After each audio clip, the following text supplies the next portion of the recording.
for the pin. Go for the pin. Go for the pin wrestling review show. Mikey Q and King V. Go for the pin. Have a nice day every day, and Go for the pin. Go for the pin. Weekly wrestling review show. Keep killing it.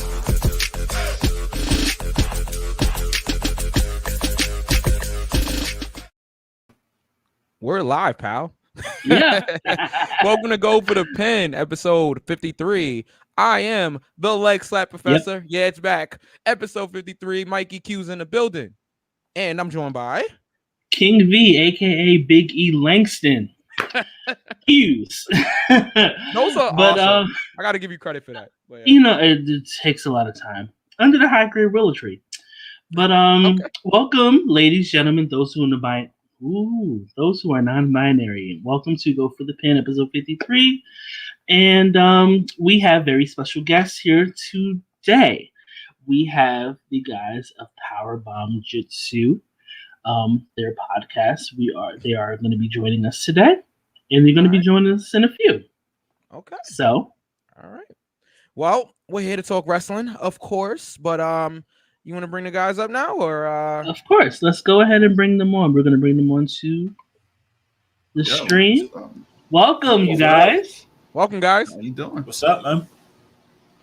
We're doing good. Glad to have you guys. Powerbomb Jutsu is in the house, right? Powerbomb Jutsu. Yep. Yeah. So, guys, welcome to the show. And V told me that you guys wanted the collab and everything, and I'm so happy that you guys wanted to do the show because we got to stick together in this thing, so I'm very happy that you guys are on the show. So welcome again. Yes. Thanks for having us. And go ahead and introduce yourselves to our fan base.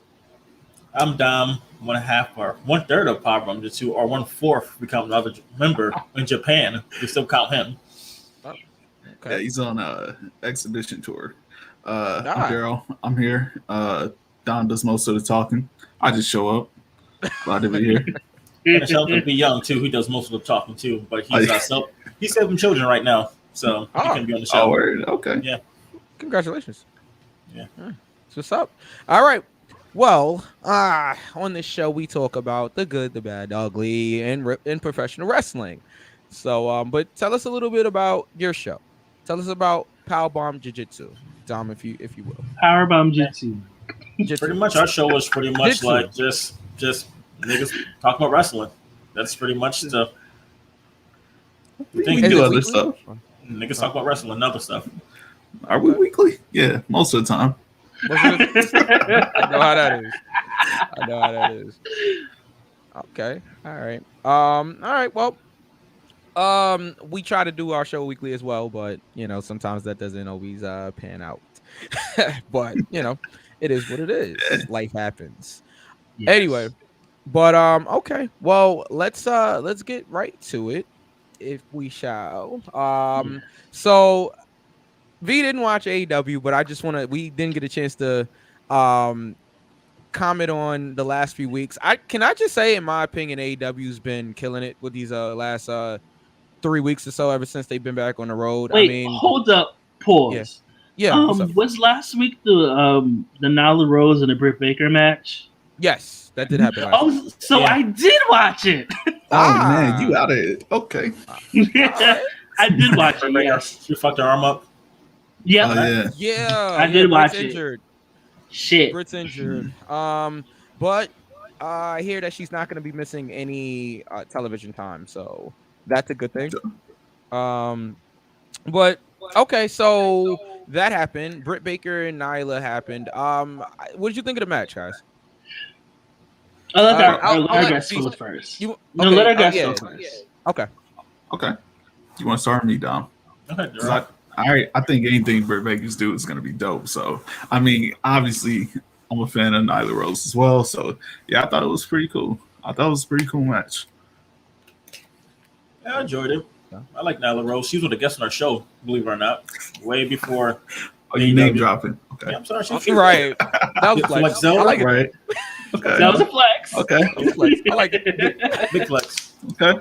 But the finish was dope. Like even though Britt Baker broke her arm, though she still finished the match, and then I didn't know she broke her arm until like after the show. Britt is so tough. I mean, like So tough. that's just. I mean, just everything I've seen from Britt, from that the unsanctioned match or the lights out match, I guess is what they technically called it. With Thunder Rosa, who is signed to AEW now. Congratulations to Thunder Rosa. Finally, yes. Yeah. On her birthday, I think. Which is pretty Yeah. cool. So that's dope. But Britt Baker has really been carrying that women's division. I mean, she literally took the division, put it on her back, and she's been doing great. So shout outs to Britt. Like I said, I heard she wasn't gonna be missing any real like TV time. They're gonna find some way to still keep her on television. But yeah, I didn't know that she broke up her arm until after either. Like so that just goes to tell you how tough and how strong and how much of a pro Britt Baker is. Yeah. You know, when there's not much of a women's division to put on your back. Wow, man. Okay. Damn. There's that. Nah. You know. I think they do have a women's division. I mean, they're on the dark. I think they got the pieces. They just not putting them together correctly. Like I mean, they're doing a lot better than another organization, but that's neither here nor there. Say names. Say names. Oh, WWE, but that's neither here nor there. But I did like the match. I did like the Eddie spot, the double Eddie spot, because they were in Texas. Yeah. In front of Vicky Guerrero. that was Chavo. just Chavo was there as well. Chavo was there. Yeah. AEW has honestly have been killing it for the past couple of, I'm not even gonna say weeks, past couple of months or so. Yeah, definitely. I'm very, very proud of them, honestly, because they've definitely like stepped it up though in the last couple. Yeah, of weeks. people didn't think that they were gonna last this long, and they did. So, more power to them. Just to comment on what you said about the women's division, I feel like that women's division in AEW is strong. I feel like they've definitely stepped it up in the last year with the talent that they've brought in, that they have competing on Dark and Elevation, which I'll tell you this right now, I enjoy watching Dark and Elevation more than I do Monday Night Raw. I might have said this on the show last week, but I mean, at this point, I'm serious. Like, I mean, I get more. I would rather watch plants photosynthesize than watch Raw. Okay. Oh my god. But back to the women's division though. Yeah. I feel like only thing missing in AEW is they need a strong woman backstage to like help them produce the matches. Like I always said when Mickey James got fired, I'm like she could have went there and helped out, or even Victoria. I'm like Victoria would be perfect, be backstage and help the women put on good matches, etc. Because that's all they're missing is like that. I know Kenny's doing more hands-on, but Kenny's trying to be a champion on all these promotions. It's like we need like a strong woman who's like a veteran. Yes, I definitely agree. I think Like that's Jacqueline. what I was gonna say. I think that's what kind of like sets Impact's knockout division apart. Like, there's always somebody backstage. You know what I mean? And like right now, it's Gail Kim. Like she's leading the charge. There's always somebody there to kind of like lead the way. Like Kenny's dope, but I don't think he's necessarily the right person to like lead them to that next step. At all. It's tough because, like you said, you do need. I think you need an experienced woman to be in there with the women, showing them how how to do their matches better, and how to just get better in general. But I mean, you do look at somebody like Fit Finlay, right? Who was the head trainer for the women's division in WWE when you had Trish and Victoria and Molly and Lita and so many great names, Jackie and just so many great names in WWE. So I mean, it can be done. A man can teach a woman how to wrestle, but I think it's totally different when, like, if you look at NXT's women's division, right? Which I think NXT and I'll say this right now, I think WWE as a whole has the best women's division period in the world. Like, if we're talking about WWE, NXT, NXT UK, all of that combined, WWE has the best women's roster period, like, in the world, to me. Now, if you look at You the know, people I that just train, Yeah, I was gonna let you said cook. you disagree but with that. I was letting you You cook. know, I disagree. Which company has a better women's division? I think they just have a numbers game. Like, Yeah, if you sign I agree. 200 They have a women, numbers- you're just gonna get some of the best. You know what I mean? Like, it's just Lux that way. I mean, okay, so if we're gonna have a women's division conversation, who would be your top 5? And I'll go around, right, of the best women in the world right now. I'll start with Dom, and then we can just go that way. Okay. I'm gonna agree with you. Like NXT, I go NXT women's division, and then like the main roster division, and then like everything else in WWE.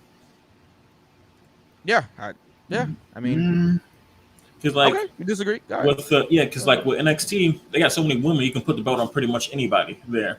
Because that's how deep the Not division anybody. is. No, not anybody. Not but, anybody. But then, What's that? I thought they were the best though. But they're everybody. I say about 85% they can be like women's champion. So that's passing. Yeah. It would be passing in school. That is true. Yeah. Let's go V. So you said that they don't have the best women's division. Who has a better women's division? I will have to agree with the guys here and say NXT. I will say NXT beginning, and then AEW, and then SmackDown, and then Raw. But I'm talking about WWE as a whole, right? So like if we're like, all right, NXT, because that's it's not like you got the Raw women's division, the SmackDown women's division, the NXT women's division, I don't think that's NXT fair. UK, and you can just add them, pick and choose like who I want over here. Exactly. Let me put 10 on 20 real quick. Yeah. So I would completely count NXT as a separate women's division as WWE because I don't want to mix the NXT women's division with the Raw women's division because the Raw women's division is the drizzling shits, and then SmackDown is is it the division? Is it the division or is it the creative?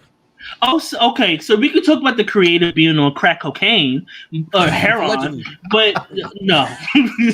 Oh yeah, we could talk about that all day. All right, we could talk about that all day, but I personally feel that NXT is the third brand. I've talked about this before.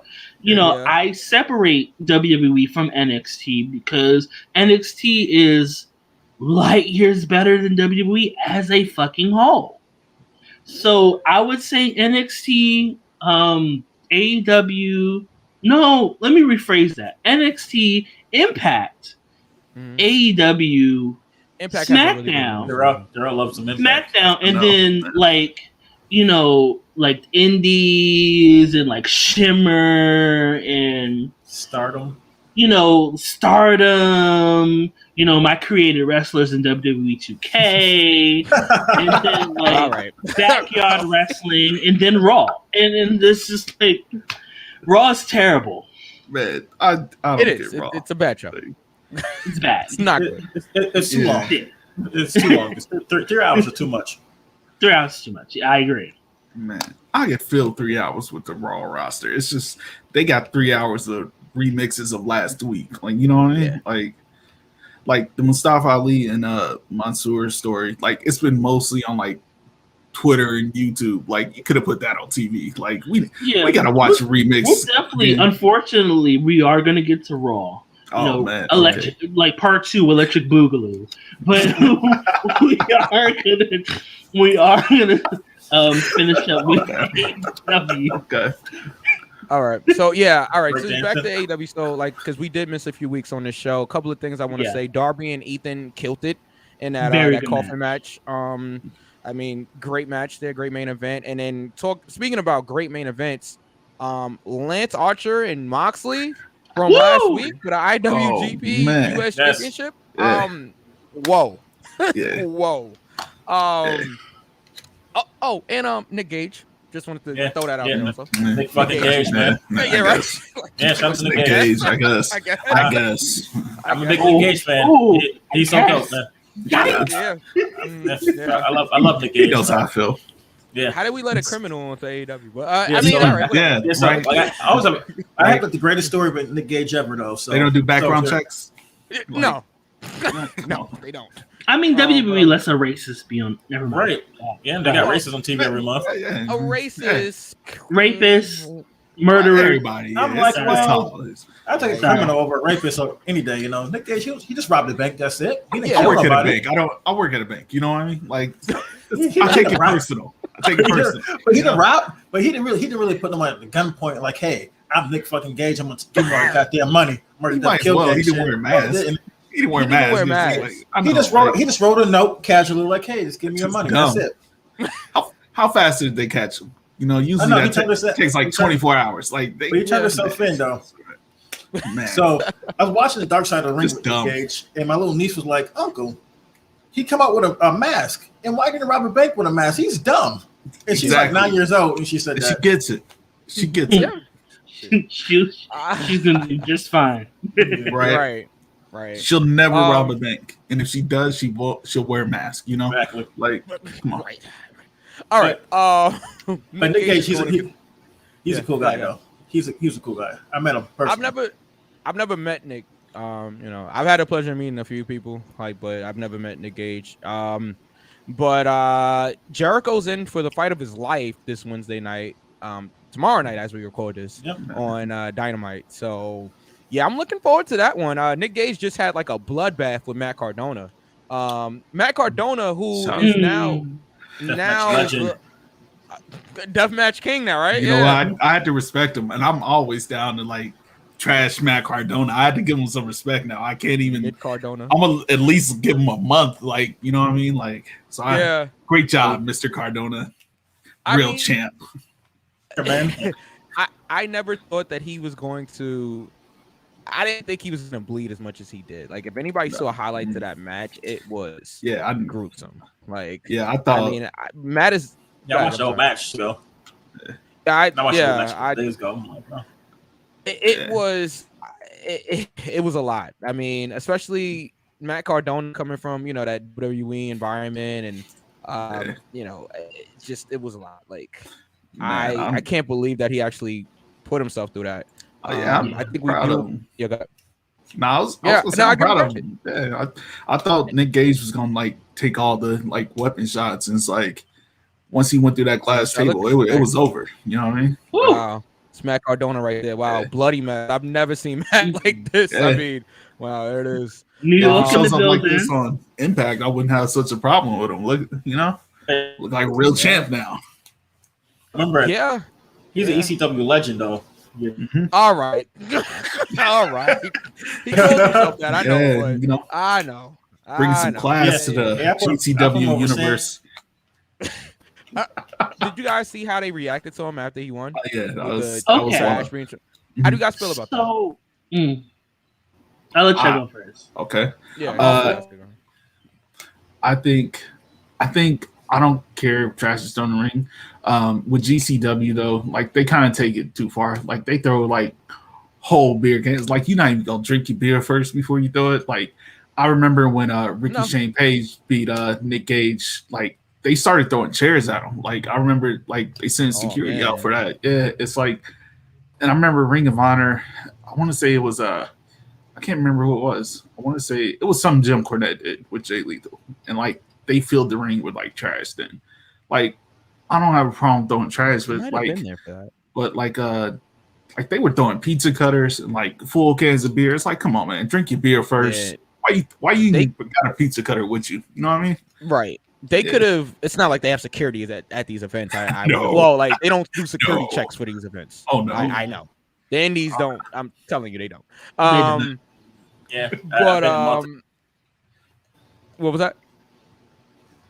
No, I didn't hear you. At all. Yeah. They don't check at all. I mean, nah. But yeah, they could have really hurt Matt. You know what I'm saying? Like throwing full bottles of like beer and stuff like it got dangerous out there for him. But it did. I'll give Matt credit, right? Matt looked totally badass out there. He walked right through the front door. Yep. And ain't nobody touched him. I thought it was great. Somebody like they was posting rumors like, yeah, he ran from the ring straight to his car, and he's like, nah, here's some pictures of me backstage chilling. I was like, oh, okay, he's about it. Okay, I see it. Yeah, Did we lose Dom? That trash Ohio internet. I'm just gonna throw that out there. I like Ohio. Not burying Ohio. Oh yeah, every week. Every week. Man. Yeah. Ohio knows what to do. Ohio. Yeah. It's not. Is it Cleveland? I hope it's not Cleveland. Nah, it's not Cleveland. Nah. Okay, all right. Might as well Dayton. be. I've been to Dayton as well. You know what I'm saying? It's all Ohio. Just forget Ohio. All of Ohio. Okay. All right. Whatever. All right. cool. Isn't Sammy Callahan from there? Anonymous Ohio or something like that? Man, I feel like half Impact is from Ohio or Canada, but yeah, like, yeah. Anonymous Ohio. That's all of Ohio. All of Ohio. Yeah. Well, when Dom gets back, I'm sure he's gonna have something to say about that. But nah. All right. Well, yeah. AEW. I just want to say, just bringing it full circle. AEW was really good these past few weeks. Yeah. I'm looking forward to tomorrow. So we'll see what happens there. So we do this thing on the show where we. Oh, go ahead. Sorry. No, go ahead. Oh, yeah. So we do this thing on the show. No, you got to say about something about Ohio. Yeah, man. Ohio. You know how I get down. Some Ohio, and I'm like, what? You can't do anything about Shout out to Ricky Shane Page, man. He's from Ohio. That's where he's staying. So it's Sammy Callahan. Okay. But, Should have kept him there. Wow. All right. So yeah. So AEW. So we do this thing on our show where we like give pinfalls, right? Because it's called Go for the Pin. So it's like our rating system, right? So if a show was bad, we'd give it a 1 count. If it was like really, really bad and like you just could not take it anymore, I tapped out. You know what I'm saying? Like I just could not take this anymore. If the show was all right, you know what I'm saying? It was cool. 2 count. If it was good, you know, but it just wasn't like the best show ever, but it was good, we give it a near fall. And if it was like an awesome show, you know, nothing wrong with it, it was just great, we give it a 3 count. Right. So let's see. So what would you guys give AEW? I guess just this past week, because we don't have to go through the whole week. I'll start with Daryl. I'll give it a 2 count. Give it a 2 count? Okay. Yeah. Just solid 2. Oh, there it is on the screen there. It's like magic. All right. Dom, what about you? I know we got. Look at that. Dom, Ohio. Oh. It's Ohio. What did you say? Ohio has 3G internet service? Right. Yeah. Oh my god. And I was just asking. Oh man. All right, we'll go to V. We'll go. Well, oh yeah, you didn't watch. Oh, you did. You did. No, I did watch. Okay. I'm gonna give AEW a near fall. Yeah. Yeah. I'll say this, right? I'll give, since we didn't get a chance to talk about the previous week. I'm gonna give that first show with Darby and Ethan a 3 count. Right. Wow. I thought that was phenomenal. Last week's show, I'll give it a near fall. I didn't think it was quite on the level of the week before, but I thought it was really, really good. Dom, you're up. Okay. Well, dial-up. There you go. That dial-up? Oh my god. Oh man. Hey. Oh man.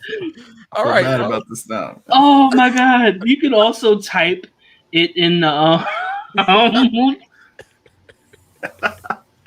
Okay, I'm back now. Can you hear me? Oh, you're back. Okay, all right. Yeah, okay.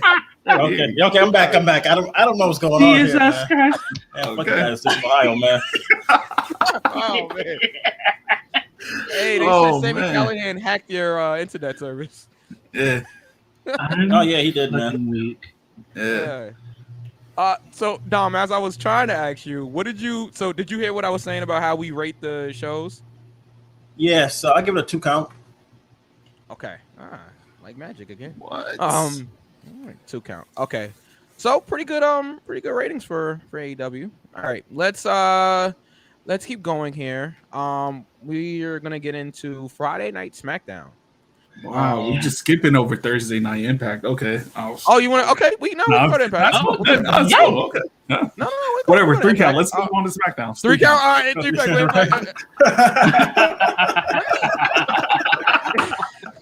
Okay.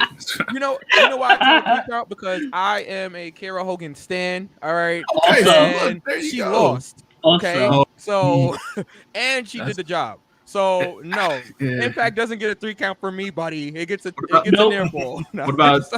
But they gave you Jay White. Like they did. Yeah. That was awesome. They did. Jay Yeah, White. see. It looks like Chris Bay is gonna be in the Bullet Club. Like no. Like Bullet Club. All Bay, every Bay. Right. I mean, it's a lot going on in Impact right now. So I'm interested. I'm definitely interested. I will say that Impact is they have a great product. You know, I wish. So okay, I'll pose this question to you guys. Okay. What's it gonna take for people to care about Impact? A better TV deal. A better TV deal? A TV deal. That's really it. Like you think so? I agree with you.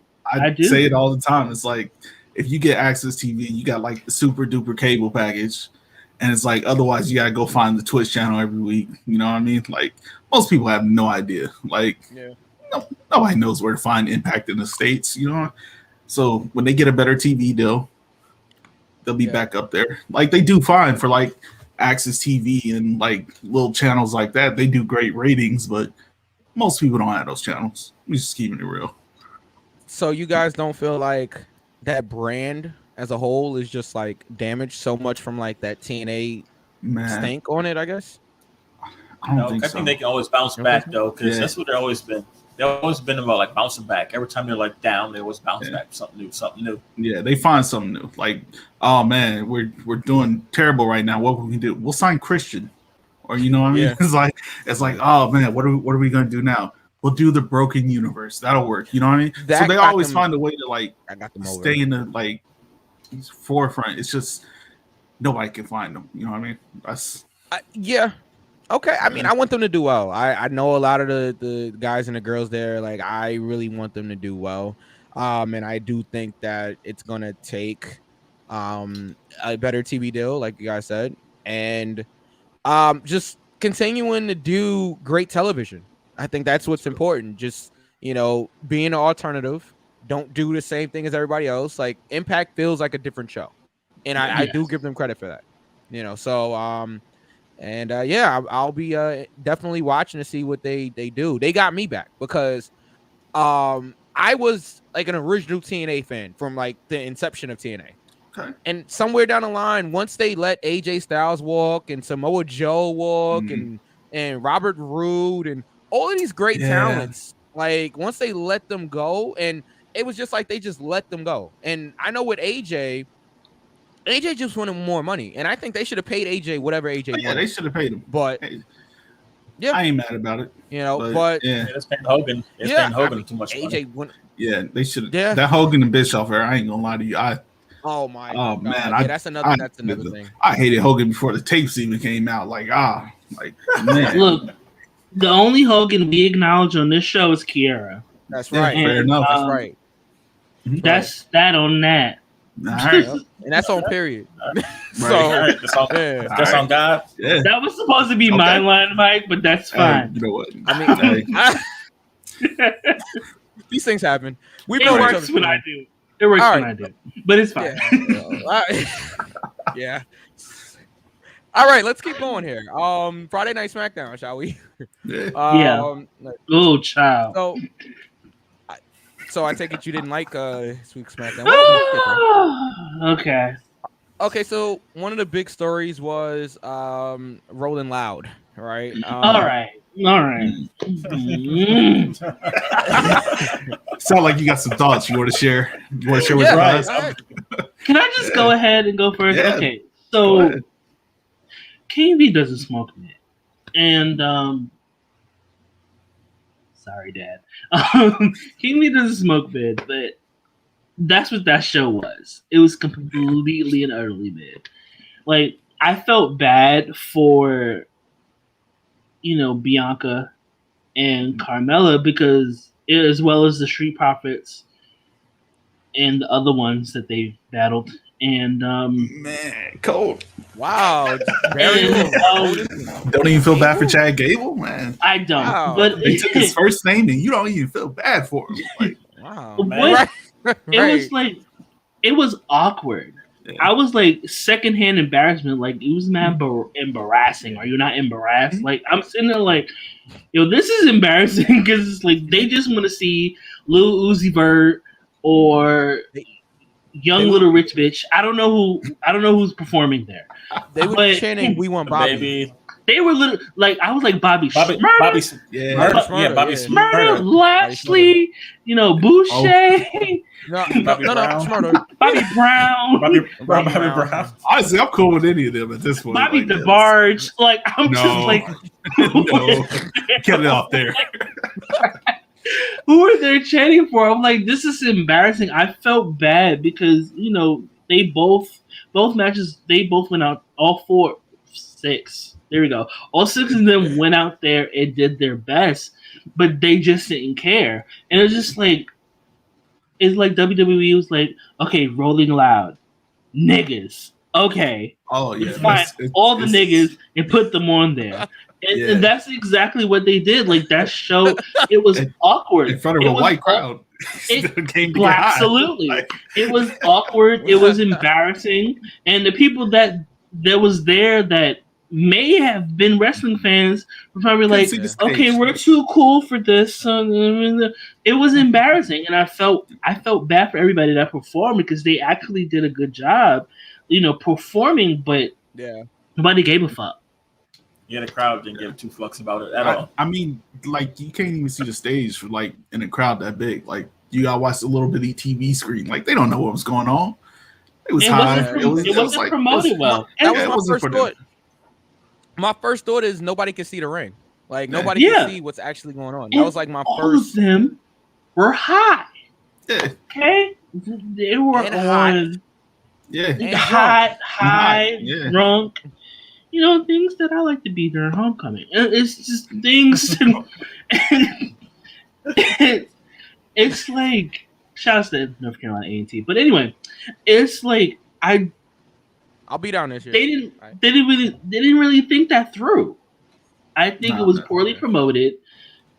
Nobody cared. Nobody gave them a reason to care. So they had to pipe in, crowd noise, and that was embarrassing. I felt bad. Was it embarrassing? Right. Like they pipe in crowd noise all the time. Like even before quarantine, that's their thing. Like I would be embarrassed if I was there and I'm a wrestling fan. I'm just like. Damn, how can I explain this to people that are not wrestling fans? They didn't come here to see people wrestle. They came here to watch whoever the fuck is there. They should send John Cena out to rap. Like, honestly, I think if they would have did like a John, if they would have did John Cena or somebody recognizable, really, and that's no shade to anybody that performed, but I'm just saying, if you would have brought somebody out that people who may not be wrestling fans now, no, if they would have known who they are, like a lot of people know who John Cena is. Perfect spot for Jeff Hardy. Thank you, because niggas love Jeff Hardy. It's me, I'm nigga. No, that's a fact. We're all niggas today. Niggas love and Tony Hawk too. Niggas love Tony Hawk too. And Tony Hawk apparently. Exactly. Right. Yeah. I also like Tony Hawk. So Dolly Parton goes up there too. I don't know if y'all know that, but Dolly Parton's in there too. Yo, Dolly Parton is up there. Tina Marie's no longer with us, so the next best thing is. But my whole thing is it was poorly promoted. I personally think, I don't know how you guys think, but I think it was poorly promoted. It was like, okay, we're going to be a Rolling Loud. Okay, you tell us this now. Like, they should have built it to that. If they were going to do a women's title rematch, okay, they should have built that to Rolling Loud. If there was going to be a tag team match with the Street Profits and, Chad Otis Gable. It wasn't even a tag team match. It was a singles match. Like it was a singles match. It was dumb. Oh yeah, They didn't promote it. They didn't promote it well. It wasn't well done. If they were gonna try to bring niggas, which honestly, if that's what it was, you might as well bring them to the BET Awards. Yeah, they would have been better off. I mean, honestly, if it was just Bianca, Sasha, Naomi, Street Profits. Well, Sasha and Bianca, honestly, if we want to be honest. Yeah. And Naomi. I'll count the three because Naomi's been everywhere. Like, she's gone viral all the time. But if you were going to do something like that and try to bring a different audience in, promote it. They didn't promote it. I just found out they were bringing in people from Rolling Out Loud last week or the week of actual show. So that's on them. With a Michael Cole promo. That's how they told us. Like, and who the fuck listens to Michael Cole in 2021? I think Michael Cole is a great announcer, but not for Rolling Loud. Like, no. Yeah, I don't know. I feel like I saw a comment that said we want WWE to do something different, and then when they do, like, people complain about it. But I don't think Rolling Loud was that different that we wanted from them. See, the thing was, my bad. Go ahead, Mike. My bad.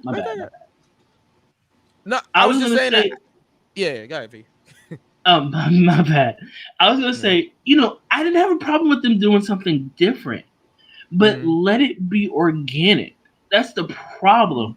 They're trying to feed it to a crowd that doesn't give a fuck. You're not giving them a reason to give a fuck, which is why they did not give a fuck. It was like, okay, why is there this wrestling? I'm just thinking of the Rolling Loud Cloud. Why is this fake wrestling on this rap show or this hip hop show? Yeah. They didn't do a good job promoting it. That's how I personally feel. I don't know how you guys feel, but they didn't promote it well. They tried to get Wale on there to try to, bring in people, but like, even if they had promoted it, like, Rolling Loud's like not the setup for like a wrestling show. Like, the stage is already 20 feet in the air, then the ring's another 6 feet in the air. Like, so you cranking your neck just to see what's going on, and you still can't tell what's going on. Like, put the ring on the ground. Do it like New Japan does the baseball shows. You know what I mean? Like, now I will say this. Back in like 2008, TNA did a show here in New York at a venue called Webster Hall. Yeah. And they did it on, like, Webster Hall is like it's a club where and they have a stage, right? They put the ring on the stage, right? And you it's basically like standing room only. So you had to like stand up, like basically like you was at a concert. Right. And you had to like look at the stage. Now, the thing is with that, we could all see, right? With that, because it was a smaller venue. Wasn't 100,000 people. Right. Like, you had maybe 1,000, 2,000 people there, and the ring was right there. And the people was like right there. It wasn't like you was so far away and everything like that. So it actually worked in that sense because I had never been to a wrestling event like that. But for Rolling Loud, you guys brought up like great points. It just isn't the setting. The setup is just hard to get fans invested in. They're high, they're drunk, they're tired probably. Like, they saw 50,000 people already on stage. Like, So it just didn't work. It didn't work. It was a failed experiment. Speaking of, they should never do it again. Yeah. No. Speaking of failed experiences, what's going on with Zelina Vega, guys? Okay. Yeah, she's just there pretty much. And she's pretty much there, like, hey, man, look, I know your husband signed with, and your husband signed with somebody else, so we're just gonna bring you back. That's it, and you're just there. Keep on. That's exactly what I said last week. All I'm gonna say is, like, she there for the check, because like she was tweeting all that. I'm in favor of union. I'm working with the union reps. We ready to do this. And she was like, how much is the check? Okay, delete. I'll see y'all next week. Okay, delete. Right? Yeah, Vince gave her some hush money. Right. Yeah. It's like I always say, that WWE t-shirt fit real nice when it's a couple of $100 bills in the pocket. You know what I mean? Like, I can't be mad at her for taking a check. I mean, and she lost. She being Zelina, pronouns pal. Lost to Toni Storm in Tony's debut on SmackDown. Which not surprised that Zelina lost. Could have been worse. It is what it is. And she tweeted, like you guys said, that, hey, but my bank account isn't losing. I'm like, what? Okay.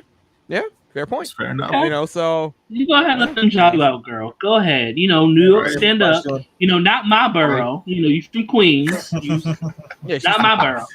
Nah, we from Brooklyn. Man. But not my borough. You go ahead and do you. We got love for Queens. We ain't gonna do that. We got love for Queens. I mean, we do. Yes. Me, Zelina, both Latino. Yes. I'm Afro. Mm-hmm. She's not. But it. I don't think it was worth it. So far. I mean, hey, if it was about the check, she got what she wanted. Like, yeah, pretty much. I guess, but everybody ain't there for the check. I don't know if I would have. Like, she backstepped on everything to get that check. I was like, she did. Like, yeah, it's like, it's like you can't be talking. You was talking the toughest stuff on what was it, Black Wednesday, Black Thursday. You was talking the most stuff, and then it was like none of that matters. She saw everybody else getting signed. She was like, you know what? I'll take that check. It's okay. Yeah. Like, it's like I'll go to lose to Tony Storm. Like, yeah. I mean, at least they've got Zelina as like a solo star now instead of like a valet. Yeah. Like, we all knew she could wrestle, but like, so at least she's like wrestling now. You know what I mean? Like, Zelina's talented. She's gonna get the she's really she gonna get the line of treatment pretty much. She'll get the line of treatment. The line of treatment. Line of treatment is rough. Yeah, that is right. I don't know if Zelina put her through a table for every week for like over 2 months. I would have been sick. Right. I would have been having PTSD when I saw them tables. Right. I feel like I see that, but I feel like I seen that coming though. Like, she's gonna get that treatment or lose every time she get on TV. She's not gonna have to win the match at all. You know what? For some people that works. You know what I mean? Yeah. Yeah. All right, so Jimmy Uso defeated Dominic Mysterio by pinfall. I didn't really care about that, guys. I'm not gonna lie. I did care about what happened after that, but before we get there, I'm not gonna skip over the Baron Corbin stuff, which I'm actually entertained by this. Wait, y'all keep going. I'll be back. Okay, but I just want to say before I go, Down Bad Corbin is my favorite Corbin. Oh yeah, right. Okay. So I'll let you guys start it off with Corbin. I mean, okay, I'll start it off. As V comes back, V can add himself. We're not gonna. Yeah, there we go. All right, V can add himself back. But yeah, I'll let you guys. All right, so yeah, got it. All right, so with Baron Corbin, it doesn't make sense because how you gonna be no money when you work for WWE? It doesn't make any sense. Number one, I'm like, that doesn't make any sense. Like, you're down bad, but you're working for WWE. It's like, I get it, the story, but like, come on now. Yeah. You work for a fucking millionaire company, but you can't be down bad. It's the Shawn Michaels JBL thing again. Like, I mean, man. Yeah, like, I mean, don't get me wrong. Like, I like Baron Corbin. I think he can make any like stupid gimmick they give him work. Like, and it surprises me because like when I first saw him, I was like, who is this dude? Yeah, but he makes it work. Like, whatever gimmick they give him, and it's like I can't even hate the dude. So he's making it work. Like, I don't know if this is like his big face turn or whatever, but it's working. It's just like, I always laugh at the WWE broke storylines. It's like, man, I know how much you get paid. Don't make me go on Google. Like, yeah, you know, like, it's like, yeah, got it. No, I'm good. Yeah, I like this stuff. I mean, yes, you make a great point about working for WWE and how are you broke if you work for WWE. So yeah, that kind of makes you, I guess not believe a little bit of it, but how Corbin's playing this, I think is awesome. Like, I think he's great at this. So, and if this is Corbin's face turn, all right. I mean, we haven't seen a babyface Baron Corbin, so at least it's different.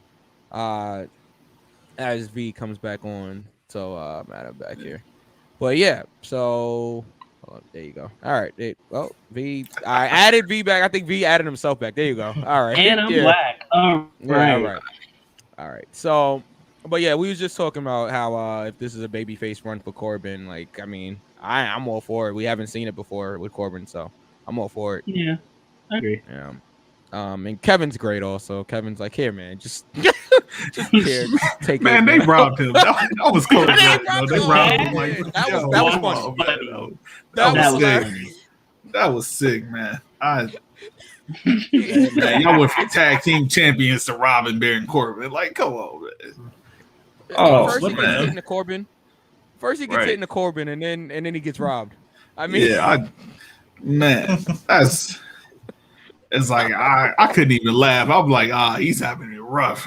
Like, he had the SpaghettiOs on the shirt too. I was like, this is a tough break for him, you know. Like, down bad, man.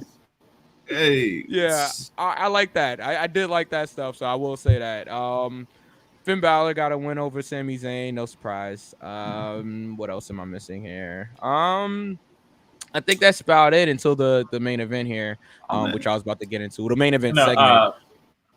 Yeah, and Heyman had the promo with John Cena. Best that was funny. Man, that was funny. Yeah, that was that opened the show, right? And John wants a match at SummerSlam. Big surprise there. But I'm all for it. I'm not saying it not saying I'm not for it. Like, I'm all for it, but you know, we knew John was gonna go out there and challenge him, him being Roman. And Roman comes out when he feels like coming out.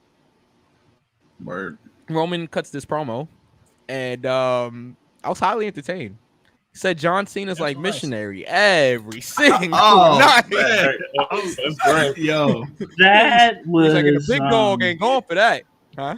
Wow, that was I couldn't help but laugh. I was like, oh man, Roman's come a long way from Sucker and Succotash. You know what I mean? Like, that. Like, I always liked him, but man, like, but so bad, on, man. Yeah, like, I thought it was a great promo, and he turns down John Cena, right? Yeah. Which I still think we're gonna get Cena and Reigns. Oh, yeah. I think. We do. Yeah, we know that. But yeah, Finn Balor comes out there, challenges Roman, and Roman accepts, and we go off the air. Yeah. So what did you guys overall think about SmackDown as we get ready to get into Raw after this? What did I give AEW 2 count? Can I give this like a 1 count thing? like I didn't hate everything on it, but like sometimes with WWE shows, I feel like there's a lot of stuff that's just like filler, doesn't really need to be there. So okay, all right. Who's next? Well, I'll go. I'll give it a 2 count. I didn't like the rolling out stuff, but the Roman stuff, the Edge and Seth Rollins stuff, which we didn't mention. Thought that was good stuff as well. Good promo stuff. Good, setup for SummerSlam. Corbin stuff, So I'll give it a 2 count. V, you can go. Like I said, King V doesn't like mid, so I'm gonna give it a 1 count because it was bad. Okay. All right. Last but not least, let's get this out there. Give it a 1 count. Give it a 1 count. All right. Yep. All right. Okay. I guess I rated it the highest out of the 4 here. How do you explain yourself now? Because I like the Roman stuff. I like the Roman and Cena, and the Baron stuff and all that. I liked some of the stuff on the show, so I thought it was all right. All right. Shall we go to Raw, guys? Do we have to? We can. I don't know if you like what we're gonna say, but yeah, we can go to Raw. I do this every week. Do we have to? Yep. That's exactly where we're gonna go. Okay. All right. I honestly rather do Coke. I don't even like movies. I'm sorry. Coke? Did you say Coke? What? Coke? Coke is fun. Hey, Coke is fun, man. I wouldn't know.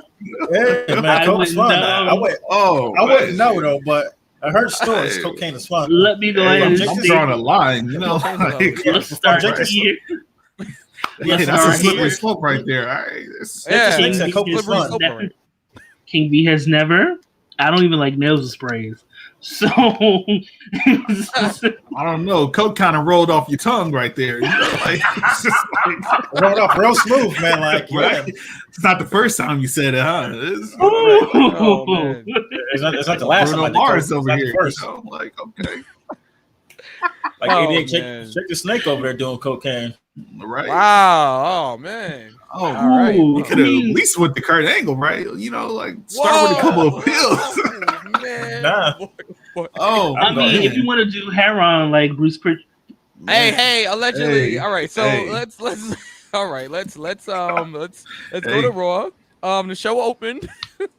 The show opened with our new Raw Women's Champion V. Put it together. With our new Raw Women's Champion Nikki ASH. ass. Almost superhero. Nikki ass. It's too easy. I- Nikki Ash. Yeah, it's too easy. Somebody could definitely they should do that. But in a promo. I So tweeted Nikki that. comes out. I tweeted that. Okay. Mm-hmm. So Nikki comes out and she's cutting this promo. Charlotte comes out there and says that Nikki stole her title because she did. But Because Charlotte's a 4-time paper champ now. It don't matter. Title was never hers to begin with. No matter how many times they give it to her, it ain't hers. Well, yeah, I guess that's true. Yeah. But so basically it's a back and forth promo. Rhea comes out there, a triple threat is made, and we have the SummerSlam match made. But now in the main event we have Charlotte versus Nikki, non-title. What'd you think about this opening segment, guys? And well, I guess we'll get to the match later on. But yeah, what'd you think about this opening segment? Whoever wants to start it off. Yeah, I didn't watch it because I didn't watch Raw until like 9 o'clock on purpose because it's too long. Okay. Oh man, look. All right. So Dom topped that on Raw already. Now, but Yeah. I'm Pretty gonna be real much. with you. I don't even watch Raw. I watch the highlights of the people that I like on Raw. I know everything's going on with my favorite wrestlers on Raw. I know what Bobby Lashley's doing. I know what Mustafa Ali's doing. I know what Charlotte's doing, but I don't want to. Like, Because Charlotte's your favorite, that's why. you think I'm gonna sit through 3 hours and nonsense and an overrun because they always go over an extra 5-10. No, they don't allow it anymore. Anymore. USA they better not do that anymore. USA cuts USA them right at too 11. much, man. Yeah, they're like, no. Yeah, Just Chris cuts them knows right at best 11. is the best part of Monday Night Raw to me. Okay, that's the show. All right. So V, what Because did you that think about white this opening? allegedly straight man is great. Oh Anyway. man, Oh wow. cold blooded. Hey. What did you think of this opening segment? I personally thought it was just like Raw. It was the drizzling fits. I don't care. I don't care for Nikki, almost a superhero. I will applaud her for creating a character that works for her. Yeah. I will applaud her for cashing in, and that's all I got. That's all the niceties that she's gonna get from me. I don't care. I honestly don't. I don't. I'm not saying she didn't work hard. Like I'm not saying that she's not. No, I'm not saying that. I'm not saying that at all. She's a fantastic no. wrestler. I just don't give a solid liquid gas or plasma fuck about this character. I liked her better like without this character. Like if we go back to like the Sanity days, like that was the Nikki I was with. Like I don't know what this is. Like we've done this with Hurricane, we've done it with Molly. You know what I mean? And my thing is, Hurricane was never a world champion when he was ever a world champion. Period. Couldn't sniff it. Couldn't sniff a world championship. Right. And the closest he got was he won a European champion. Yeah, European I'm talking champion, world champion. I think. World champion. And even when Molly was doing it, she didn't become women's champion until she got serious. And she ditched this whole superhero character and everything like that. So my thing is, yes, this has been done before and it's been done effectively, but never to the point where we're putting the world title. It was done better, right? And it was never to the point where they were main eventing. Well, I think Hurricane might have main evented a show with The Rock. Yeah, The Rock did that. I think so. I got my horror powers, bitch. Yeah, Didn't he He beat The Rock. I love the Hurricane and the Rock stuff. I just want to put that. Oh yeah, right no, I love it too. Like it shouldn't have worked, but it did. Like it was like awesome. It was like So what you gonna do? Throw a chicken McNugget at the Rock? What kind right. of Classic right there, man. Right there. Yeah. But this Nikki stuff is just not working for me. I'm gonna be honest. No. But it's not working with the crowd either. is. But that's neither here nor there either. Right, and it's like for pretty much kids. I mean, yeah, the kids love it, in which it's you know what, it works for the kids, and let me just go ahead and speak facts real quick. Yes, I am. I'm not gonna drag Nikki for not getting over with the adults or whatever. She's making it work for her, and it's working for her, and it's working in her favor. Yeah. It's just for me, as a grown-ass adult, I don't give a fuck. I get my superhero feel from a WandaVision, a Loki, Captain Falcon, a Falcon and a Winter Soldier. What's wrong with Captain Falcon? Okay, Captain Falcon. Nothing wrong with Captain Falcon. There's nothing wrong with Captain Falcon. But I'm saying I get my superhero doses from Marvel and DC when they decide to do something good. And you're not excited about that John Cena? We'll talk about that later. but I don't care. I don't care. Nikki's not getting me to care. But if she's getting the kids to care, that's gonna work in her favor. If she gets the kids to, if she gets over with the kids, that's gonna work in her favor. Yeah, man. I don't buy toys, but kids do. So right. And guess what? Do kids still buy toys anymore? I don't think so. I don't use tablets. Or you know what, man? I'm gonna be real with you. I was in Walmart the other day. Like, it'd be grown men. They be having carts full of toys. Like, all right, now you gotta leave something for the kids, man. Like, come on, leave something for the kids. Like, if you go to Walmart, they have whole sections like WWE sections where they have the action figures and everything like that. So I mean, there is still a big market for it. And guess what? Kids can't buy tickets to shows. So the adults, and if they could, they'd have to work hard because the ticket price is going up. Okay, right.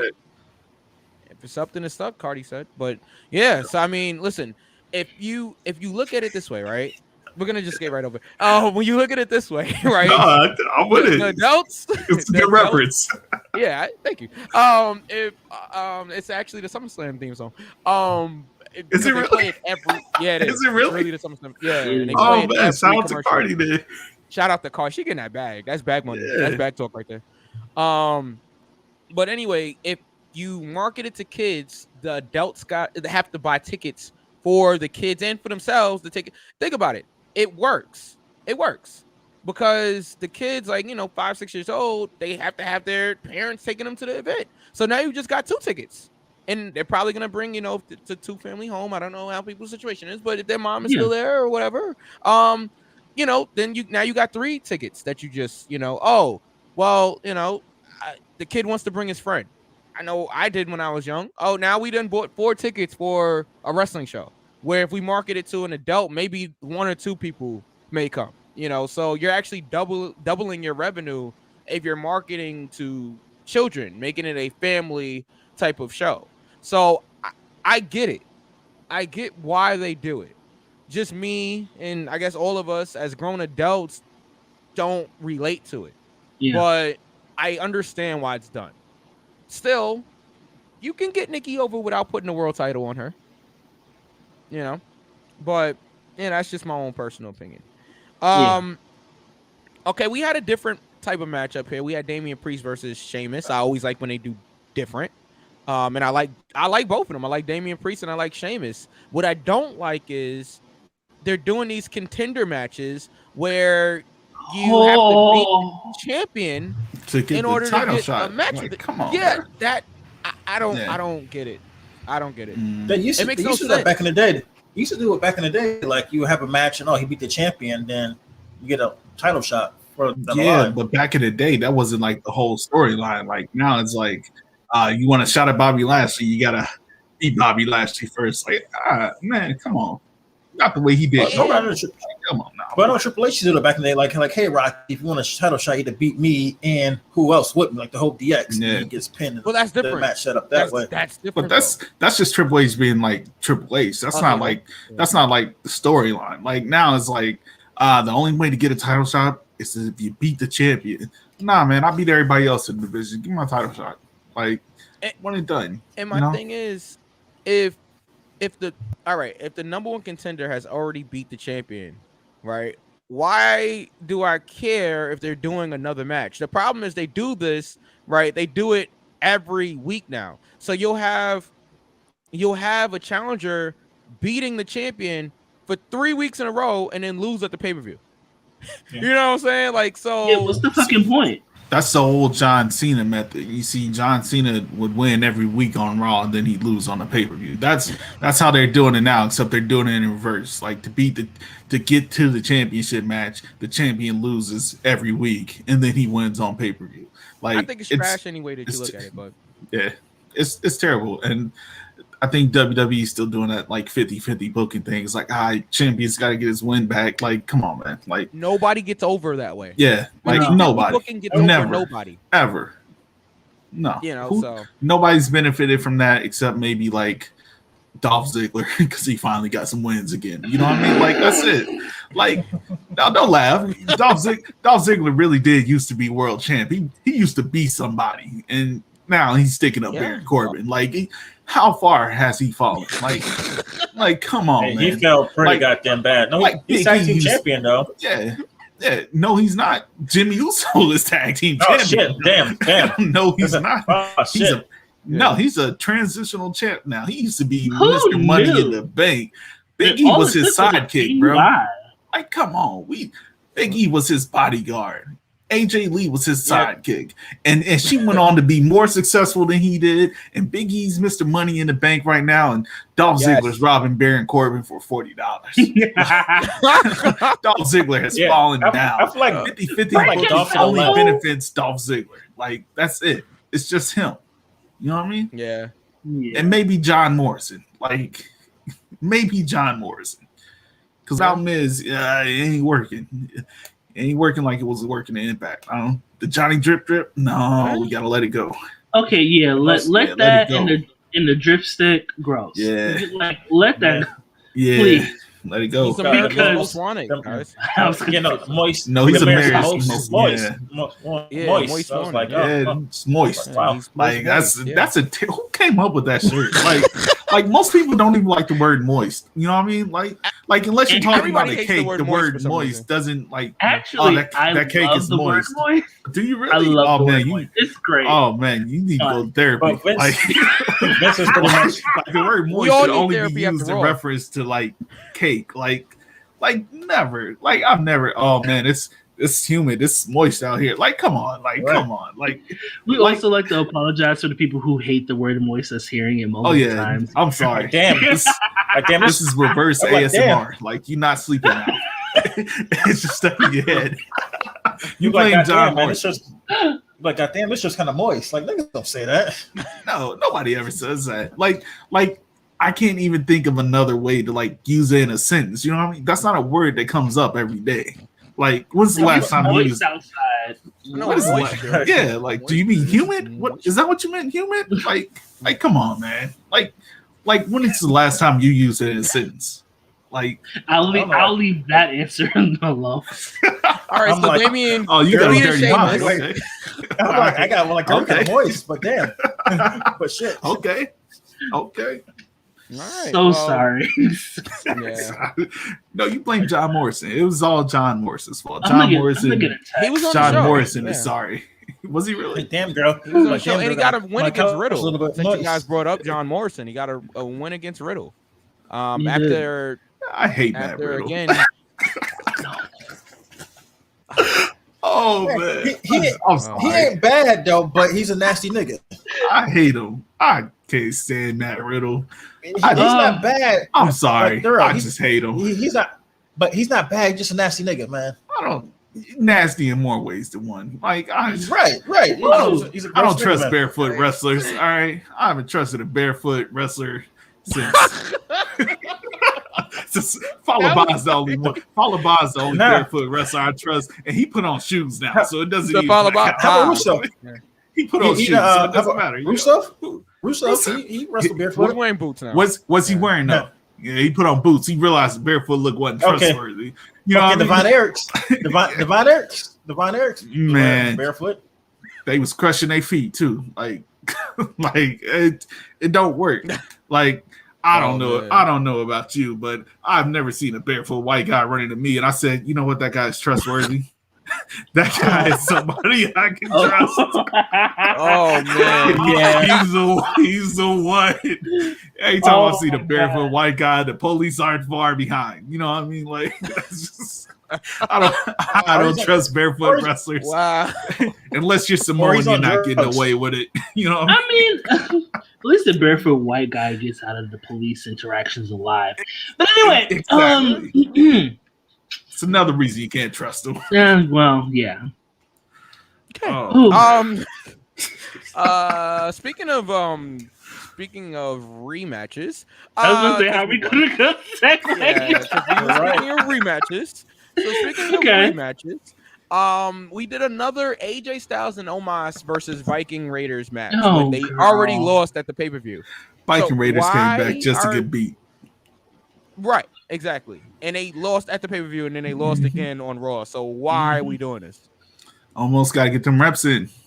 Big fella got to get the moves in. Teams. So there's nobody else they could be in the ring with. Nope. Except they released every fucking body. So come on, man. They kept the Grand Wizard and released the Forgotten Sons. Like their tag team division is in shambles. Wow, you know what I mean?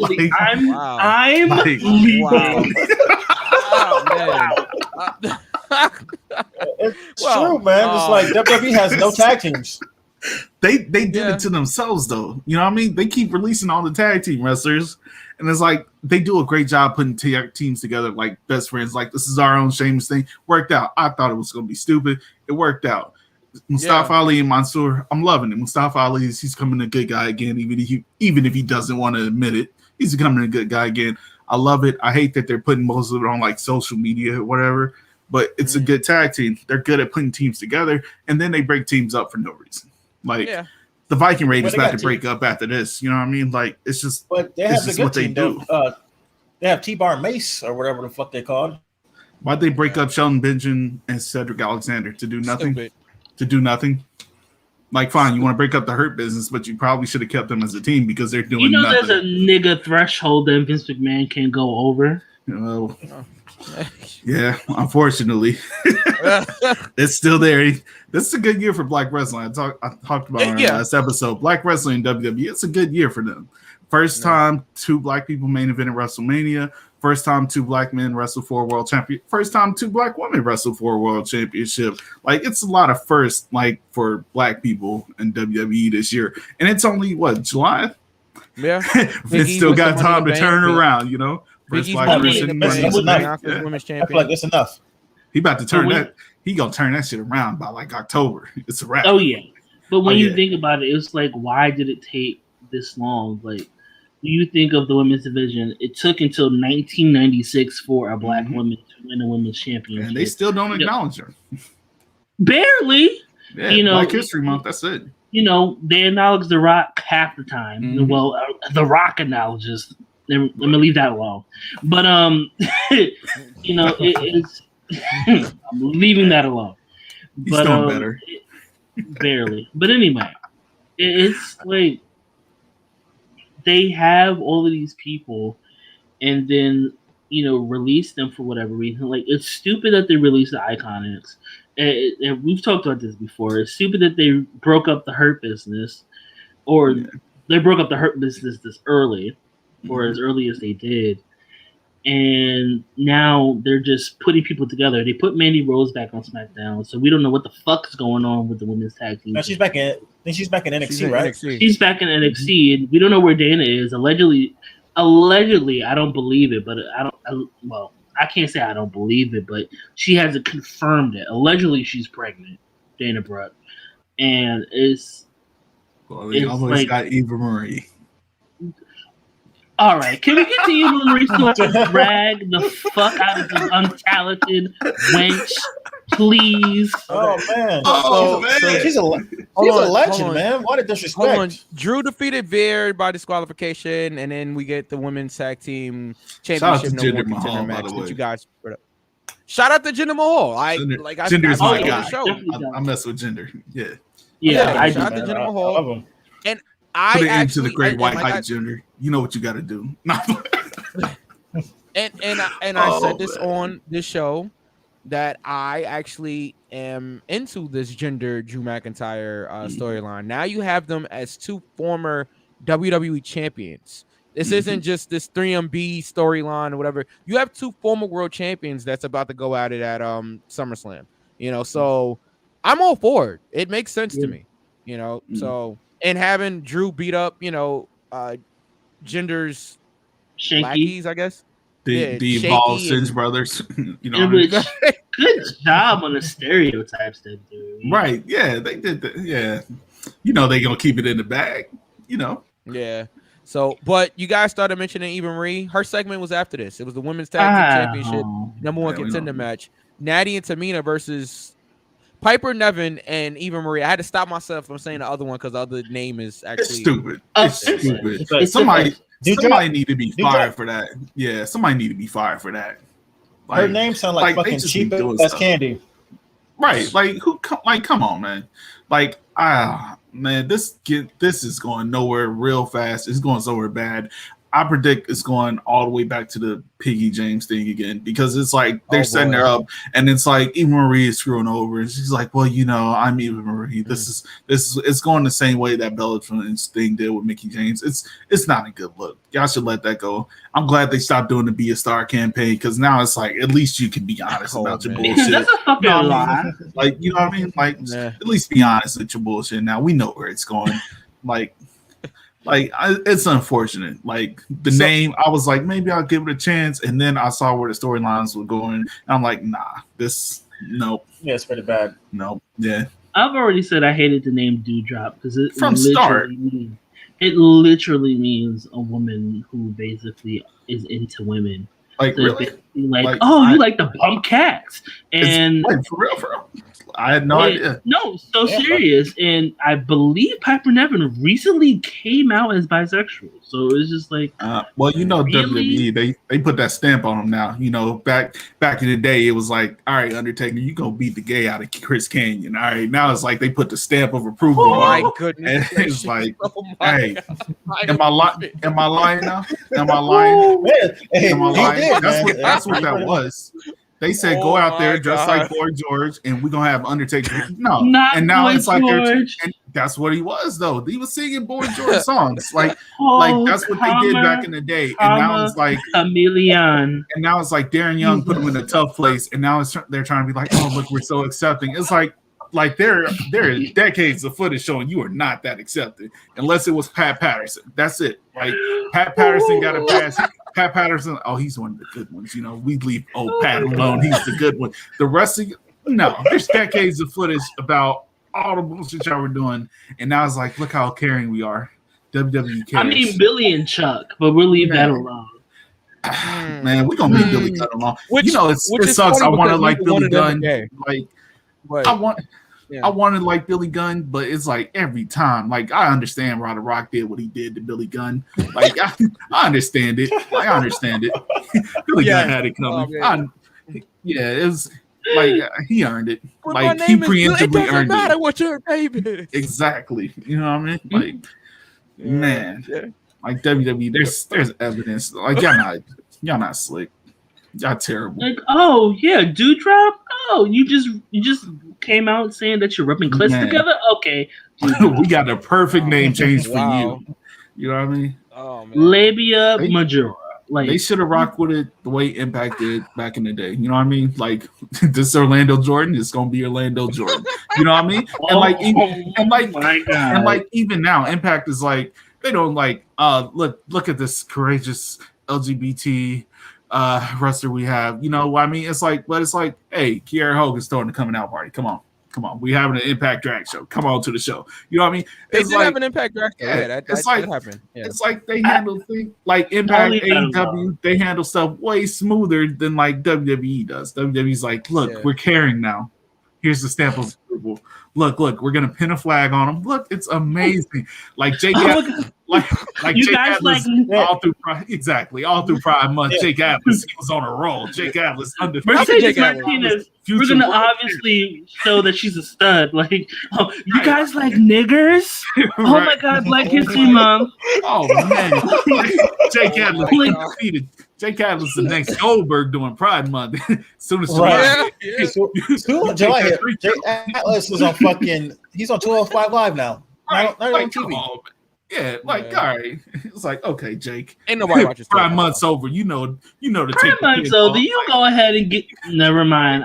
Never mind. I was gonna go too far. We know how you get down WWE. Y'all not slick. No, that's pretty back. So I think on a serious note, Natty got hurt. She did.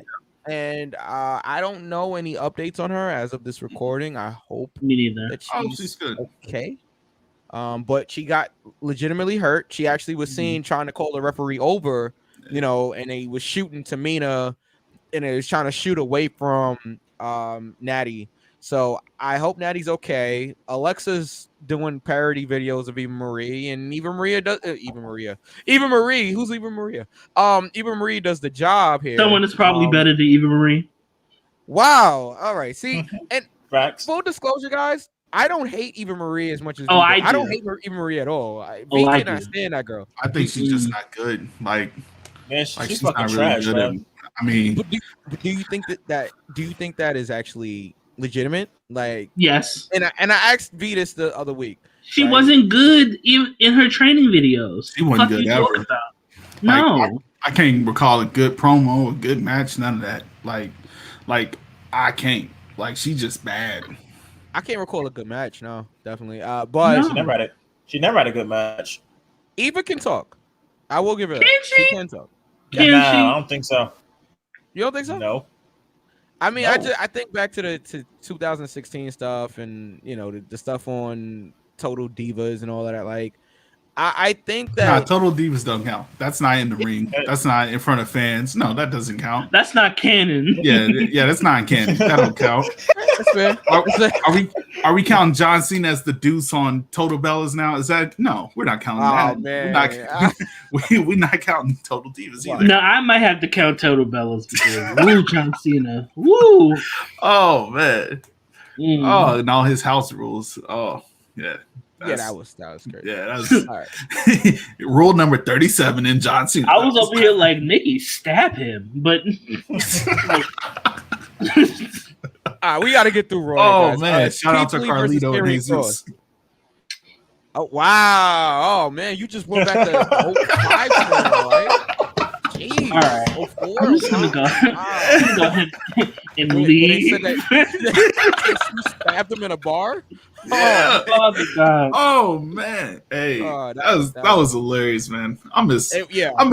What was that? The ruthless aggression era? It doesn't get enough credit. It doesn't get enough credit. I'm serious. SmackDown was great. Yeah, and it birthed some great stars. Ruthless aggression era, like. Not Muhammad Hassan, but that's neither here nor there. Man, but it wasn't his fault, though. You want to talk? I got time. It wasn't his fault, though. You got time? It wasn't his fault, man. He should have been he was like a star. Like, I was with him every week. I was like, yeah, you tell him Muhammad Hassan. I was with him. Like, and it's like, oh, it was the response. Like, he debuted after 9/11. So what was the response? Terrible timing. They was like, oh, it was the 9/11. No, he debuted after 9/11. I knew exactly what y'all were doing. Yeah, they knew exactly what you were doing. Yeah. As native New Yorkers and being alive to see and smell everything that happened there, I was just a bad idea. We were actually at school together that day. We were. We were. Aging ourselves here a little bit, but yeah, we was actually at school. We were all there. We were all there. We all there too. And you could, from where we went to school, you could see the smoke. Like, wow. It's crazy. Bad idea. That was just terrible timing. It was just like in the mid. Well, I know he's from Canada. I believe he is Middle Eastern by. Just heard, but it was just so bad. Yeah. But moving on. Yeah, they were wrong for that. They know what they were doing. You know what else? They tried to cash in on it, and then they sent him out to be the scapegoat when it all blew up in their face. Like that's what WWE does. Like we're gonna cash in on it, and it didn't work, and it's like they blamed him for it. And it's like Retribution. There you go. See? Wow, Retribution is a whole nother thing. Oh, well, man. I was actually going to go back to the. I was going to actually go back to the Un-American storyline. You guys remember the Un-American storyline? Lance Storm and I think Tess and who else was in there? Lance William Storm, Regal? Tess, Regal. Yeah, Regal was in there too. I was there, and I'll tell you, they had some heat because I was actually in a garden. They was gonna burn the American flag in the garden, and they should have did it. Again, this is 2002, okay, but they were gonna burn the American flag in Madison Square Garden, and I'll leave my comments to myself because I just agree, but that's neither here nor there. We're talking about 2002 when everybody was younger. Let's just put it that way, right? So, but now I was trash back then. I was an American trash back then. I was like, burn it, just do it. Just do it. Man, I was always. I quit saying the Pledge of Allegiance like 4th grade. I was done. When I tell you, I was fed up. I said 6th grade. I stopped saying. Yeah, I was. Yeah, you can tell the truth. I was always with the Un-American storyline. The reason I brought it up though, right? Because we were talking about controversial storylines. This is good conversations. But so I was in the arena when they was about to burn the American flag, and you could feel they had legitimate heat. Like if they would have burned that flag, it would have been so people probably would have rushed the ring. That's how much heat they had. Luckily, they didn't get a chance to burn the flag because Kane, who's actually coming back from injury, made his return at Madison Square Garden, took out the Un-Americans. That night. It was a Monday Night Raw. Good old Republican Kane. Yeah, I got stories. Mayor Kane. I got thoughts. Kane's the smartest guy in the locker room. Bullshit. All right. Yeah. But I just thought that was funny, man. Like Kane comes out, makes the save, and fire. Yeah. You guys ever see that old like Survivor Series clip? And it's like Undertaker way back in like the 80s or 90s or whatever, and it's like got the mortician makeup on. He like opens his jacket. And it's like the American flag sewn. I hated that stupid shit. Yeah. I mean, thinking about how Undertaker is now. I mean, Mark. It makes. Yeah. It's on brand for Mark. We should have saw. I don't know why I didn't see it coming. I don't know why I didn't ever see it coming. It'd be like a ton of bricks. It's like, what I didn't see coming, guys? I should have saw it coming. I didn't see Keith Lee versus Karrion Kross coming this week on Monday Night Raw. Oh God! What are we doing? Man, Keith Lee wishes he didn't see it coming. All right. It was terrible, man. Yeah. Like, it was a lose for both of them. Like either way, someone's gonna complain. So Dom, let me ask you, why even book the match? Why even book the match? It's a lose. To piss everybody off. That's what it is. To piss everybody off. They fired all the jobbers. Like that's what it is. Talent. I'm gonna be nice to the talent. Okay, they fired all the enhancement talent. Who are they? What were they gonna do? Send Drew Gulak? Does Drew Gulak still work there? They could send Drew Gulak out. They should have just sent him out. They should send him out to take the L then, because it's like, are you gonna have Cross beat Jeff Hardy or Jeff Hardy beat Cross? Like, are you gonna have Cross debuting in his second match, take on Keith Lee, who's returning his second match? It's a lose-lose. Send Drew Gulak out there and take a pin. You know what I mean? Like, or fucking Humberto, or Angel Garza. Yes, right. He still worked there. I haven't seen Angel Garza. Yeah, he still worked there. Yeah, he just had a title match I think a few weeks ago. I thought that was Humberto. Yeah. No, Humberto. He actually wrestled on main event. He wrestled Angel Garza on main event on Monday. Man, look. I feel bad for Drew Gulak because they was like, we got 5 brand new Drew Gulak shirts. I was like, Drew Gulak had to get that push. And he's like, get your ass back to main event. You don't get your ass. Daniel Bryan was pushing. That was trying to get Daniel Bryan on board. Like, hey, Drew Gulak's your boy. Got some new Drew Gulak merch. He's like, I'm not signing. It's like, Drew, you know what to do. All right, I know. Yeah. Back to catering. Exactly. Right. Oh, man. Well, is Keith Lee going to be in catering next week? He lost to Karrion Kross by submission. So I want to know what the Asuka are doing. Whoa, Trini came out. Yeah. I just want to know what the fuck are they doing with Keith Lee? Like, Keith Lee. It's like, is he leaving? Part of me thinks he's leaving.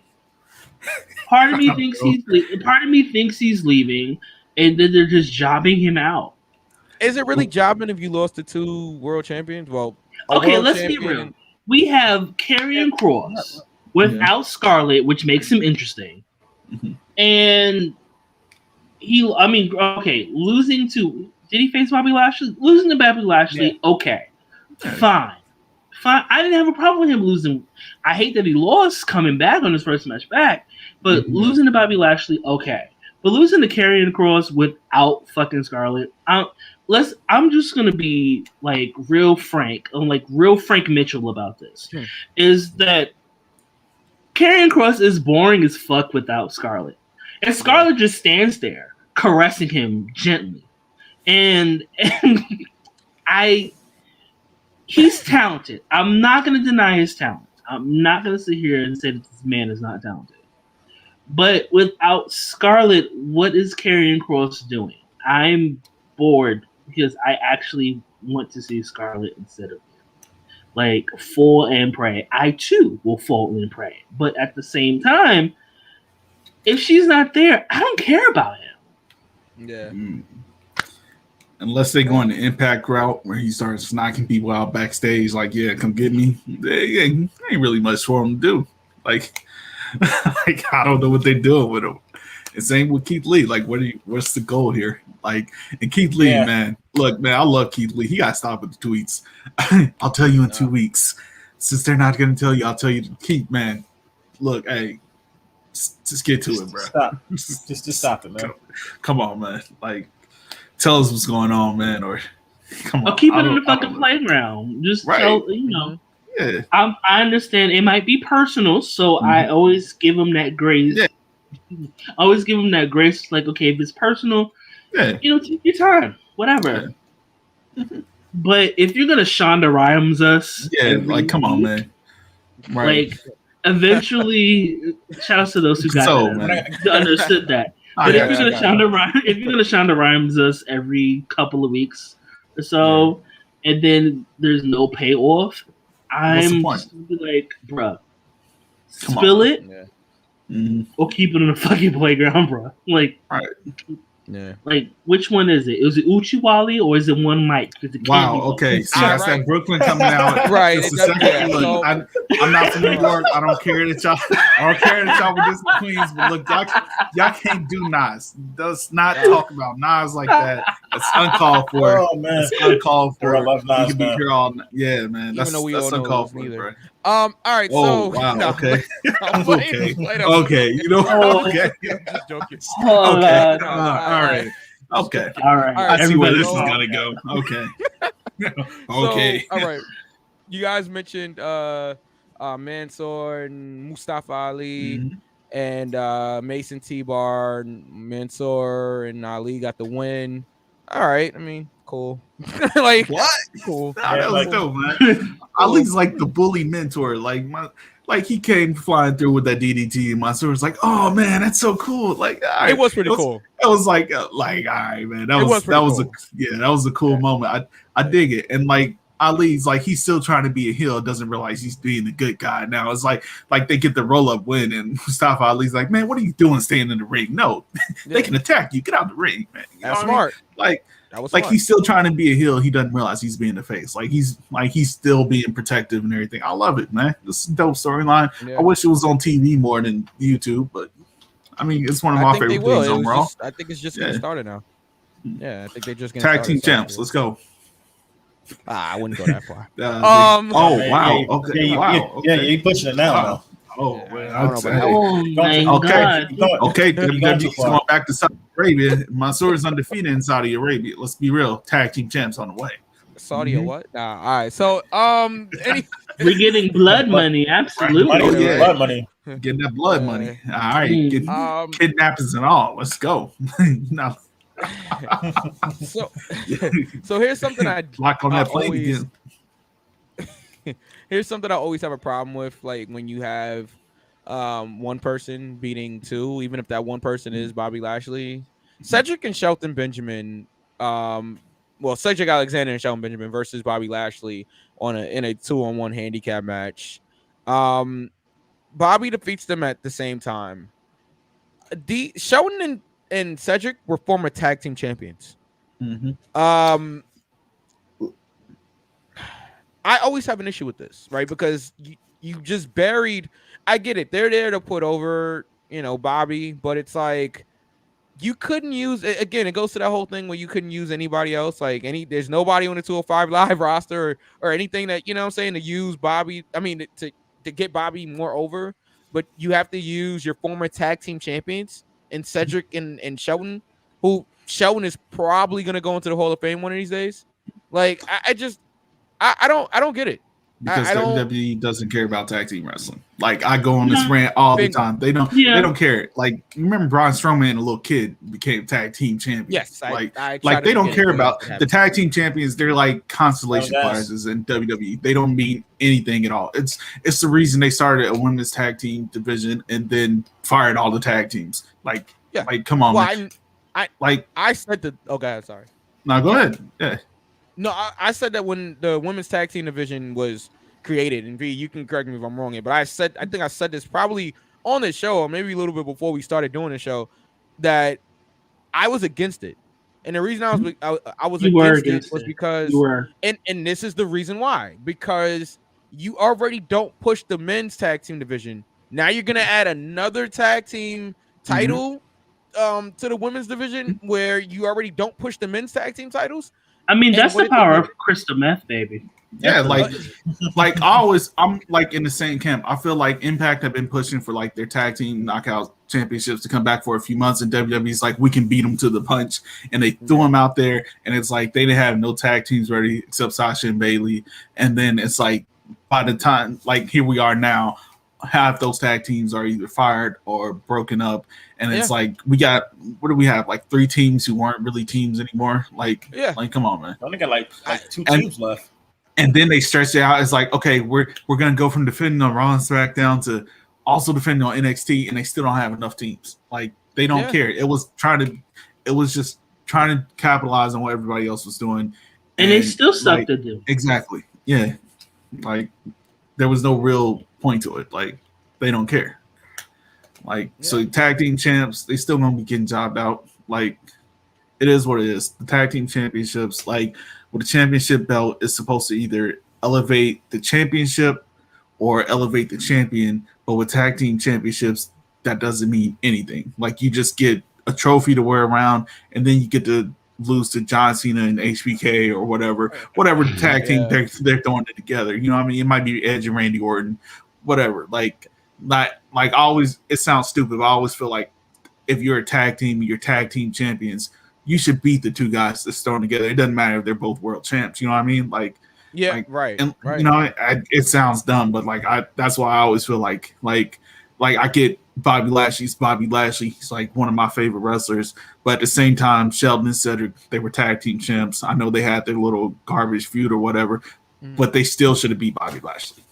And they were part of the Hurt business. Yeah. Like I don't know. It's WWE and tag team wrestling. It's just they don't care.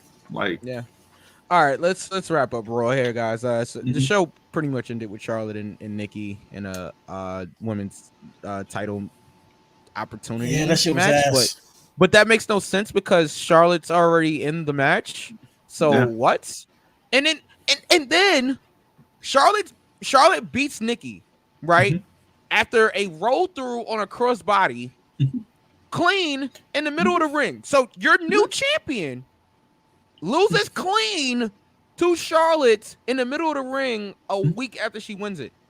What? I'm not gonna lie. I went to go register for classes. Hey, good job, man. Education is important.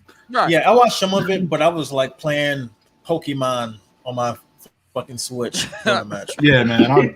I was playing WWE 2K, man. I'm glad you guys found something better to do than watch this match because I sure did. You got to do a lot of work to get me to watch the Charlotte match. I'll tell you that much. Oh my! Oh yes. Wait, can give us your thoughts about Charlotte, please. Look, go ahead, Darrell. The floor is yours, man. Go ahead. We doing Where do you want me to start? Like, go ahead, Darrell. Like Charlotte once did a promo and she said, "I'm Charlotte Flair. I can get whatever I want." And that's really how her career is going. Like she tells us every week she's Charlotte Flair. She comes out in Ric Flair's robe. She has a remix of Ric Flair's entrance theme, and then ESPN says this is Ric Flair's daughter, and she cries on TV. Says they're not respecting me. You're not respecting yourself, telling us you're Ric Flair's daughter every week. That's not a good answer right there. Like I get it. She's a good wrestler. I'll give her that. But her gimmick was, I'm genetically superior. That, you know what? That just wasn't kicking with me. Like, send out the blonde white woman. Like, I'm genetically superior. I'm not the only one that felt uncomfortable with that. Oh, no, not at all. Like, she goes out there and she gets her champion. She says it. She gets a championship match whenever she wants, and she wins. That's why she's like 4-time transitional championship. Like, some of those championships don't count. Just like her daddy. Like some of them Ric Flair championships don't count. It was like, congratulations, Rick, here's the championship. And that's what they do with Charlotte as well. You know what I mean? It's like she won that championship just to lose it 12 hours later. I could bring up, did you know, with the exception of one person, no woman has held the Money in the Bank briefcase for more than 13 hours? Like, I could have brought that up. It's unnecessary for Charlotte to win it. We knew it was getting cashed in on Monday night. You know what I mean? Why did Charlotte have to win it? Well, just Carmella the pattern did. stat. Carmella. Yeah, she held on to it. She's the only person who held on to it more than 13 hours. That's crazy, right? Yeah. Like, look, you're thinking about it. You're you're like, no, yeah. See, that's true. Wasn't the point for Charlotte to get that win? Like, what did Charlotte gain by beating Asuka at WrestleMania? Nothing at all. You know what? That shit was ass. Yeah, it was ass. I'm telling you now. Yes, it was. We love nepotism if you're white and not a heart. So, they be telling Italian, no, you're a needheart. Don't get started. You're a needheart. Don't get started. You know what I mean? You're not really a heart. That's why I feel bad for. That's why I feel bad for Natalya and Tamina right now, because I'm pretty sure WWE didn't expect the fans to go wild for them like they did at WrestleMania, but like people like them. You know, they've been putting in work. Tamina's hilarious on Twitter, and people I didn't know Tamina was over. You should look at her tweets. She's hilarious. You know what I mean? See, nobody's me. I tell Mike nobody's this all the time. Tamina. Nobody is meaner than Tamina. Yeah, I love it. It is exactly. You know. Sucks that her dad sucks, but not as a wrestler, but as a person. He sucks. But it's it's he's like in hell right now.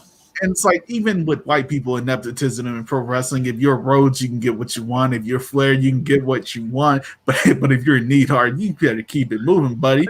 You know? I'm gonna leave my own show. I'm just gonna go.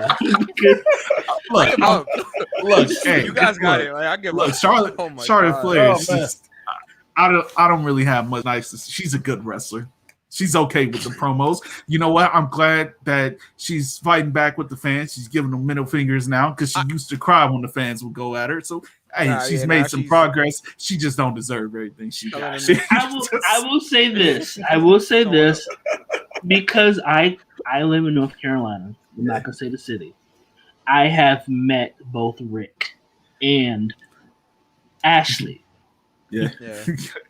Hey, did you meet the police officers when she get? Never mind. All right. That has nothing to do with King B. That has nothing to do with King B.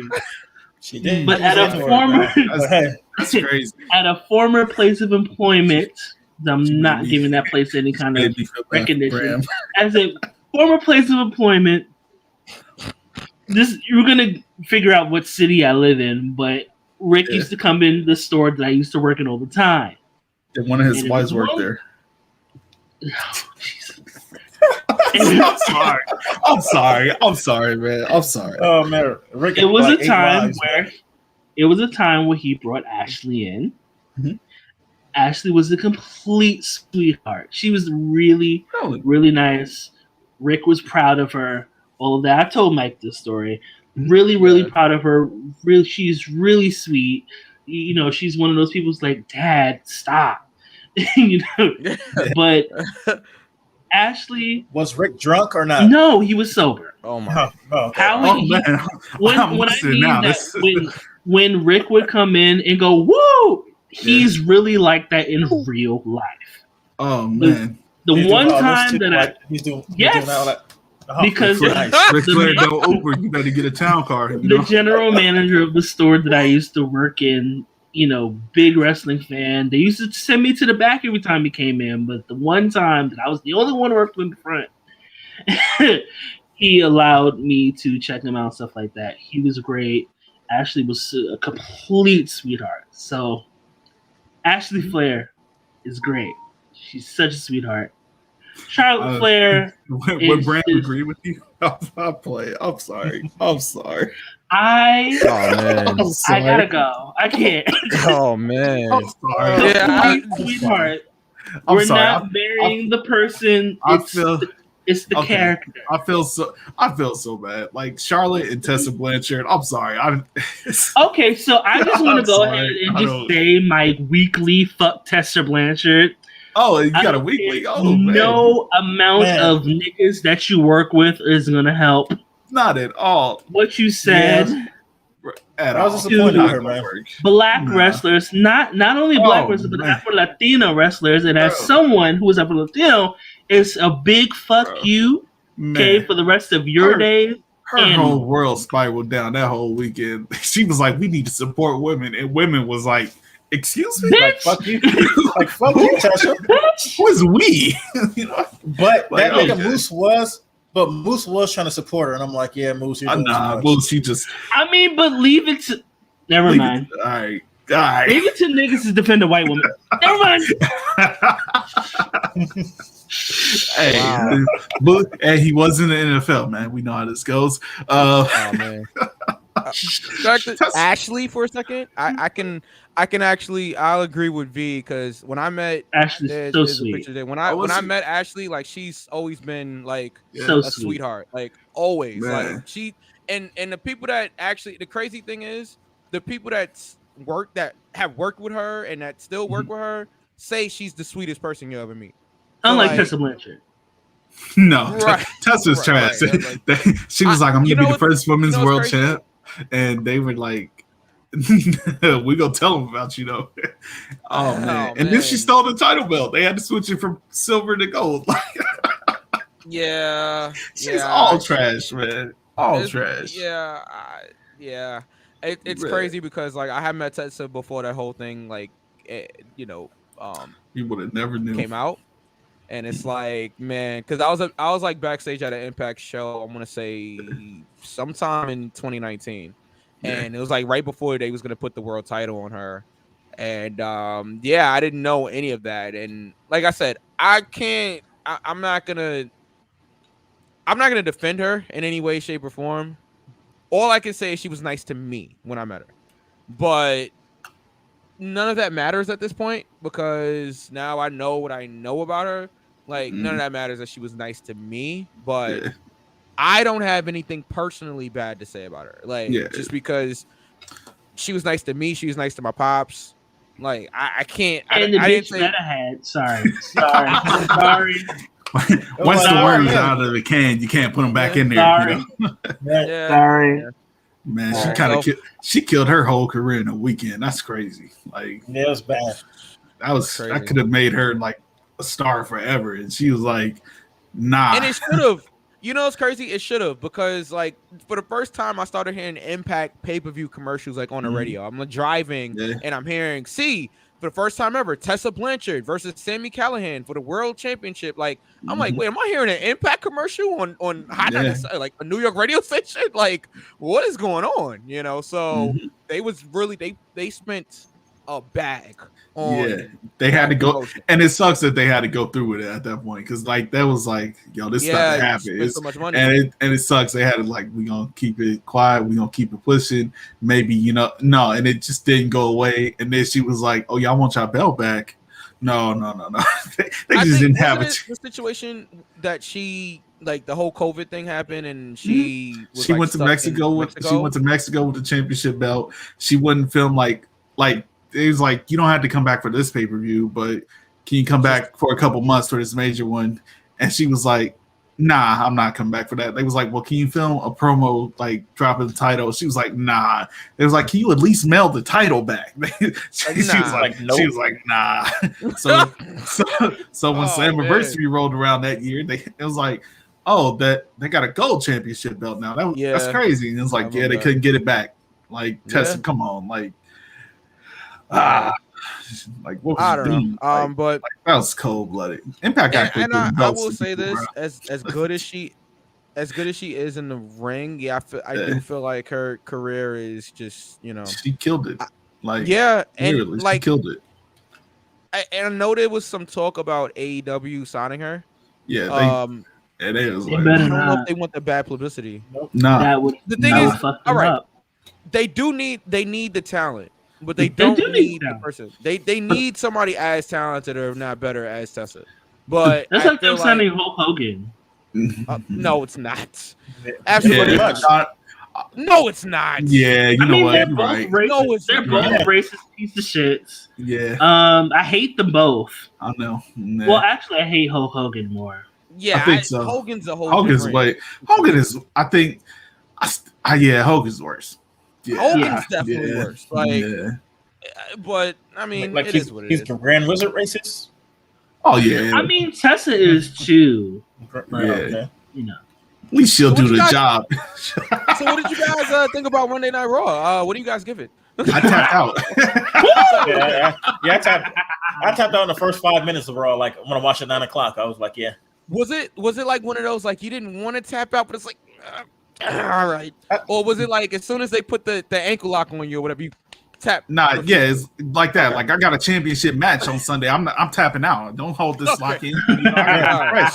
Like I told you, I don't watch Monday Night Raw. I watch a truncated version made up of clips and matches from the people I like. So, yeah, I feel like even with the live crowd, they can't save it. The live crowd can't save Raw at this point. And to be fair, that Kansas City crowd was not all that anyway. They popped for a couple of things, but it wasn't all that anyway. The only good thing in Kansas City, Missouri, is the Kansas City Chiefs and Tech Nine. Oh. Sometimes Tech Nine. Now I don't know, man. He be killing me with them long ass albums. Yeah. I tapped out on some of them albums, man. I tapped on all those albums. V, what did you think? To quote Big Frida, you already know. I tapped out. All right. I'll be different. I'll give them one count. Okay. I didn't tap out. I watched the whole show. Give So too much. You watched the whole God show? bless you, man. I did watch the whole God show. bless you, man. The whole show? I usually watch. I usually try to watch it because I know a lot of people do watch our videos. Was there alcohol? Was there alcohol involved? No, actually, not for that. Was it drugs? Drugs? Right? No. Were you like reading a book and like it was on in the background, or like? So I do other things while Raw is on though. So I'm gonna cook dinner, clean the house. You know. I rebalance my checkbook. Right. You know. Yeah. Man, if you was sitting down just watching 3 hours of Raw straight, I don't know what.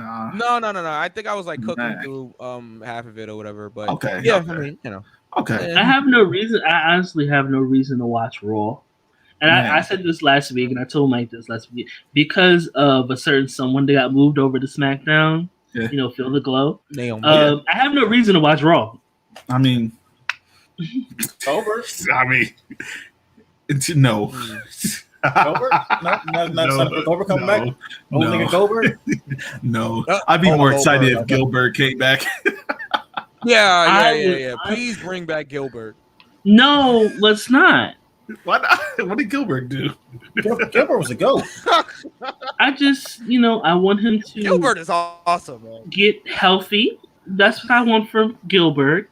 I want Goldberg.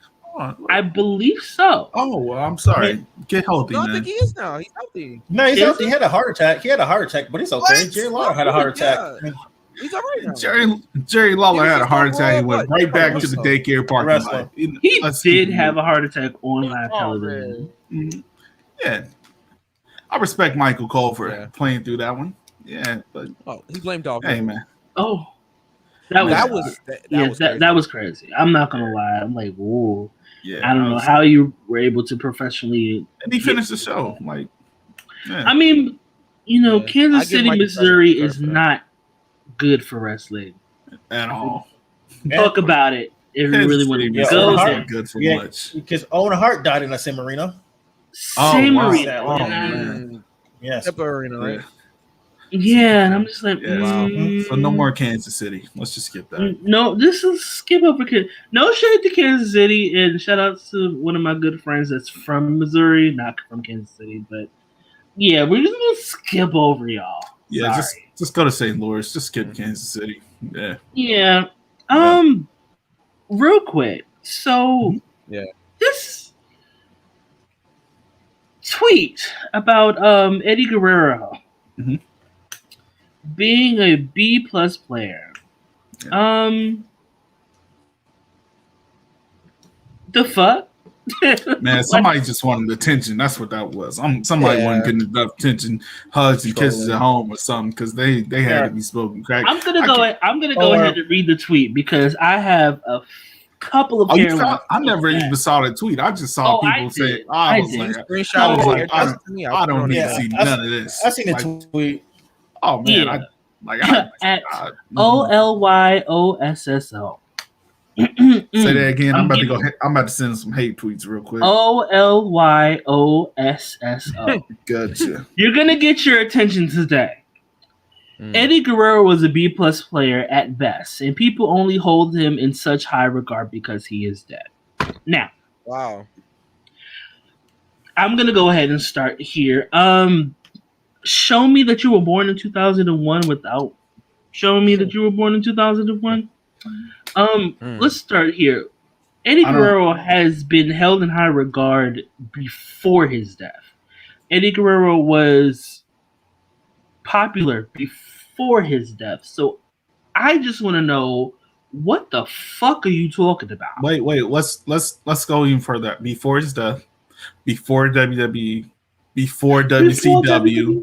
Thank you. Like it's Eddie. Like we know get that off family.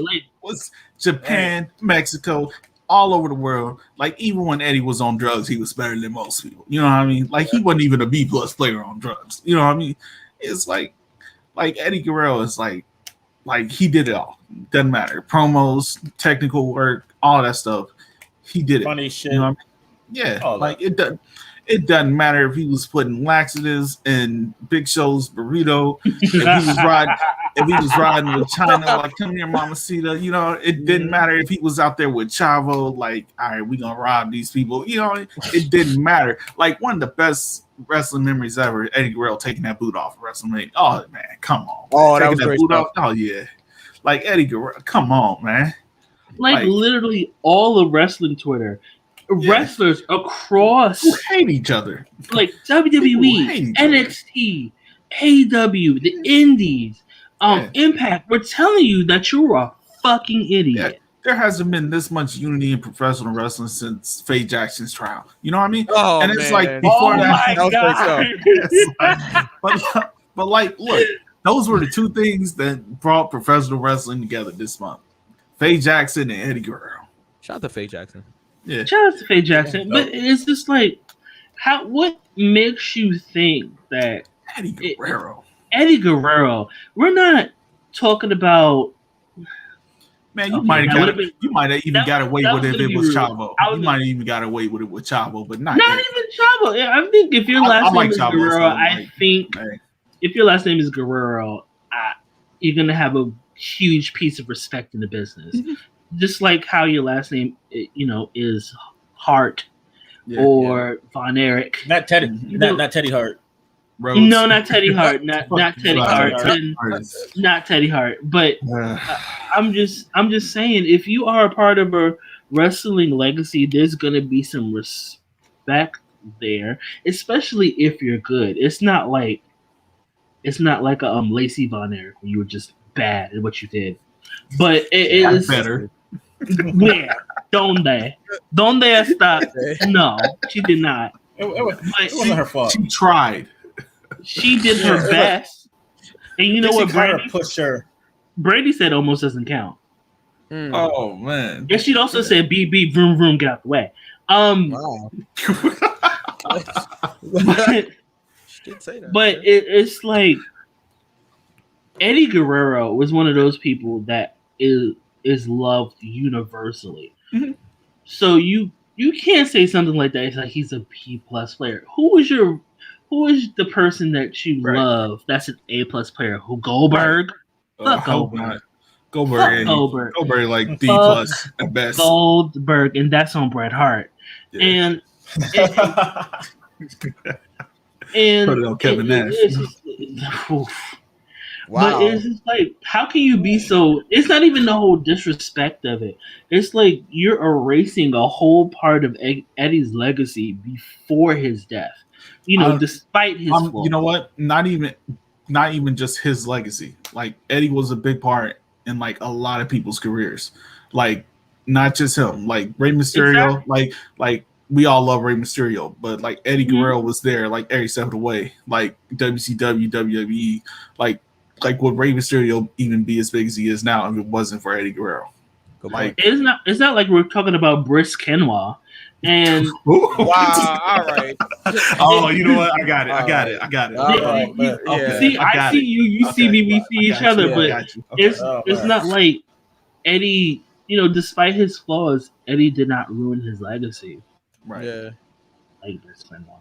I think the flaws are part of his legacy. Like Eddie is someone who like he was very open. Like this is what I did, and I would do anything to like go back from that. You know what I mean? Like he's talked about it. He's like, man, I'll overdose on the couch. You know what I mean? Like Eddie is somebody like these are my flaws. Like I had to fight through them. Like I think that's a big part of his legacy, showing that you can overcome those flaws. You know what I mean? Like he's somebody who like constantly fought to overcome those flaws. Like he was very serious. He's like, addiction is not a one and done thing. Like I struggle with this all the time. Like he's somebody that's part of his like thing.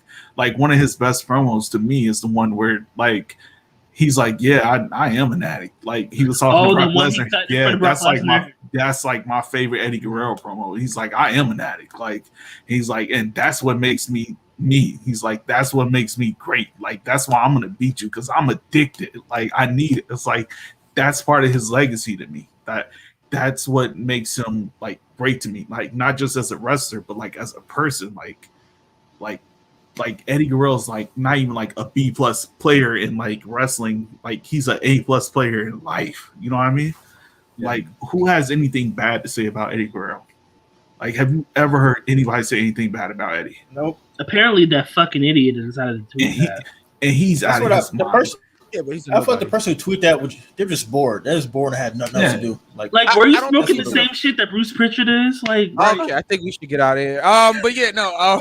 Man, they're smoking the same shit that Jeff Hardy was doing, man. On Impact. Oh my god. Yeah, talk to him, bro. Talk to him. Oh my god. Oh man. Oh no. This nigga Jeff Hardy doing Frank Lucas time. All right. Oh my god. Oh man. Got a whole meth ring down there. Okay. Oh boy. you in North Carolina, right? You got a that Jeff Hardy. That has nothing to do with me. I'm not in that particular area. I do not know that. They call it that Team Extreme. You got some of that Team Extreme. I stay under the high grade willow tree where it's safe. Man, they said Jeff had boxes of. I was like, oh my god, like all Jeff, right, come on, bro. Like a racketeering charge, like Jeff, he couldn't. It's personal, bro. He said that Jeff is gonna get hit with the Rico. Oh, like he had, but for real, Jeff was pushing weight, man. He had so much stuff, and he was like, oh, this person. I'm surprised he beat them charges. Like Jeff Hardy should not be a free man. With his daddy family, whoa, right? Like, man, if that had been anybody else, Jeff was, God. If that had been Booker T, they would have sent him back. Like, Stevie Ray, anybody. We got your reality of wrestling, Booker T. If that had been, I have nothing nice to say about Booker T. Hey, look, Booker T should have beat Triple H at WrestleMania 19. That's it. that's he need to quit being a damn hater. He's too old for all that. Was crazy. That whole storyline was crazy. It's crazy. People like you people. people like you. Oh man, are you here to nappy headed entertain people like entertainer. me. Oh my god. Oh my Wait, god. That shit was Yeah. ass. Nappy headed Fucking entertainer. moon cricket ass. Oh man, Ric Flair told him I used to have a boy like you carry my bags. And Flair was probably talking about Teddy Long. That's the messed up part right Okay, speaking of okay, maybe this is a terrible segue. Mm-hmm. So Ember Moon's husband, I'm just gonna talk about this real quick. The king of the white people? Or the king of the black women? Is that what it's I hate that one. Okay, so whatever his name, last name Palmer, who Ember Moon oddly married. We're not gonna talk about how I feel that she's low-key anti-black. But anyway. She married that motherfucker after the shirt. She's after the fact. So Ember Moon's husband had a T-shirt saying "King of the Black Women." We're just gonna go ahead and slide that out there. And he used to sell them. Yes, he used to sell them. And when they asked him to explain, it was like, I play a racist and sexist character, and I'm just like, so. And you thought that was okay? So she thought that was sexy. And you know what? Okay, I'm just gonna go ahead and say this. As much as I love Ember Moon, it's hard for me to support her after this because I've been looking at her sideways because it's like it's giving self-hate, it's giving anti-black, it's giving yourself low-key, especially low-key, high-key. I seen by her. She married him after the fact. She married after the fact, and I always say this that your non-black partner is going to embarrass you eventually. And I guess today was the day for today. Madam Moon. Oh, you just found out. I honestly just found out about it. Hey, I did not know about this. I'm sorry. It's easy for me to laugh at this because I know for a little while. I think we talked about this maybe a year or two ago on the podcast. Oh man, I'm sorry. I'm sorry you just found out. I'm just now finding out. He used to sell that shirt and he kept wearing it after people found out. The king of the black women. Wow. Yeah. As you guys can see there. She married him after that. After the fact. I did not. I literally, honestly, hours before the show, I found this out. In real time on Twitter. And I was like, still processing this. I'm, part of me always felt like Ember Moon was anti-black to herself. I always tell look at her weave. Look at her weave. Stop. All right, I'm not gonna. That's always it. Go there. That's always signifying. That's what it is. She got that bag of weave. It was. My God. It was the interview. It was the interview. And the hint that I got personally was the interview that she did with Lillian Garcia, where the girl that she called Princess. Yes, Chasing Glory. Okay. The homegirl named Princess was bullying her, and I was like, okay, she probably got bullied because she's darker. And, we're not gonna sit here and deny. That's not a thing. We're not gonna sit here and pretend that's not a thing. A lot of people who are darker, especially darker women, get teased just for being dark. I understand that. But I don't think she processed it well. Nope. I don't think the proper channels were given to well. And I'm not saying that her dating someone outside of her race was a result of that. I'm not saying that at all. But it's the way that her non-black partner acts. Yeah. And for the fact that she's okay with it, because if that was me, I'm like, you are not the king of black women. Yeah, I'm just, hashtag confused. But everyone always gave me like self-hate, just a tad. But yeah, that was odd. I just wanted to bring that up real quick because I don't know if Mike saw it before, the show or whatever, but I was just like, how do you feel about that? Yeah, I saw it. I saw what people were talking about on Twitter.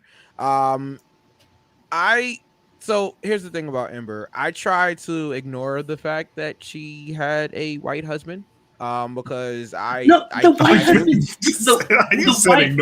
husband, the white husband. I saw that shirt before I knew he was married to her. Like I saw the shirt. I never saw the this shirt. Dude is ridiculous. And somebody was like, "That's Ember Moon's husband." I was like, "What?" Yeah, I didn't see the shirt, really? but I had heard about her husband. Prior to seeing the shirt, and I knew that she was married to a white man. Like I knew that until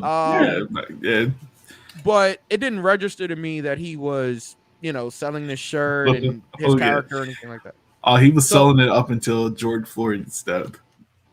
Wow.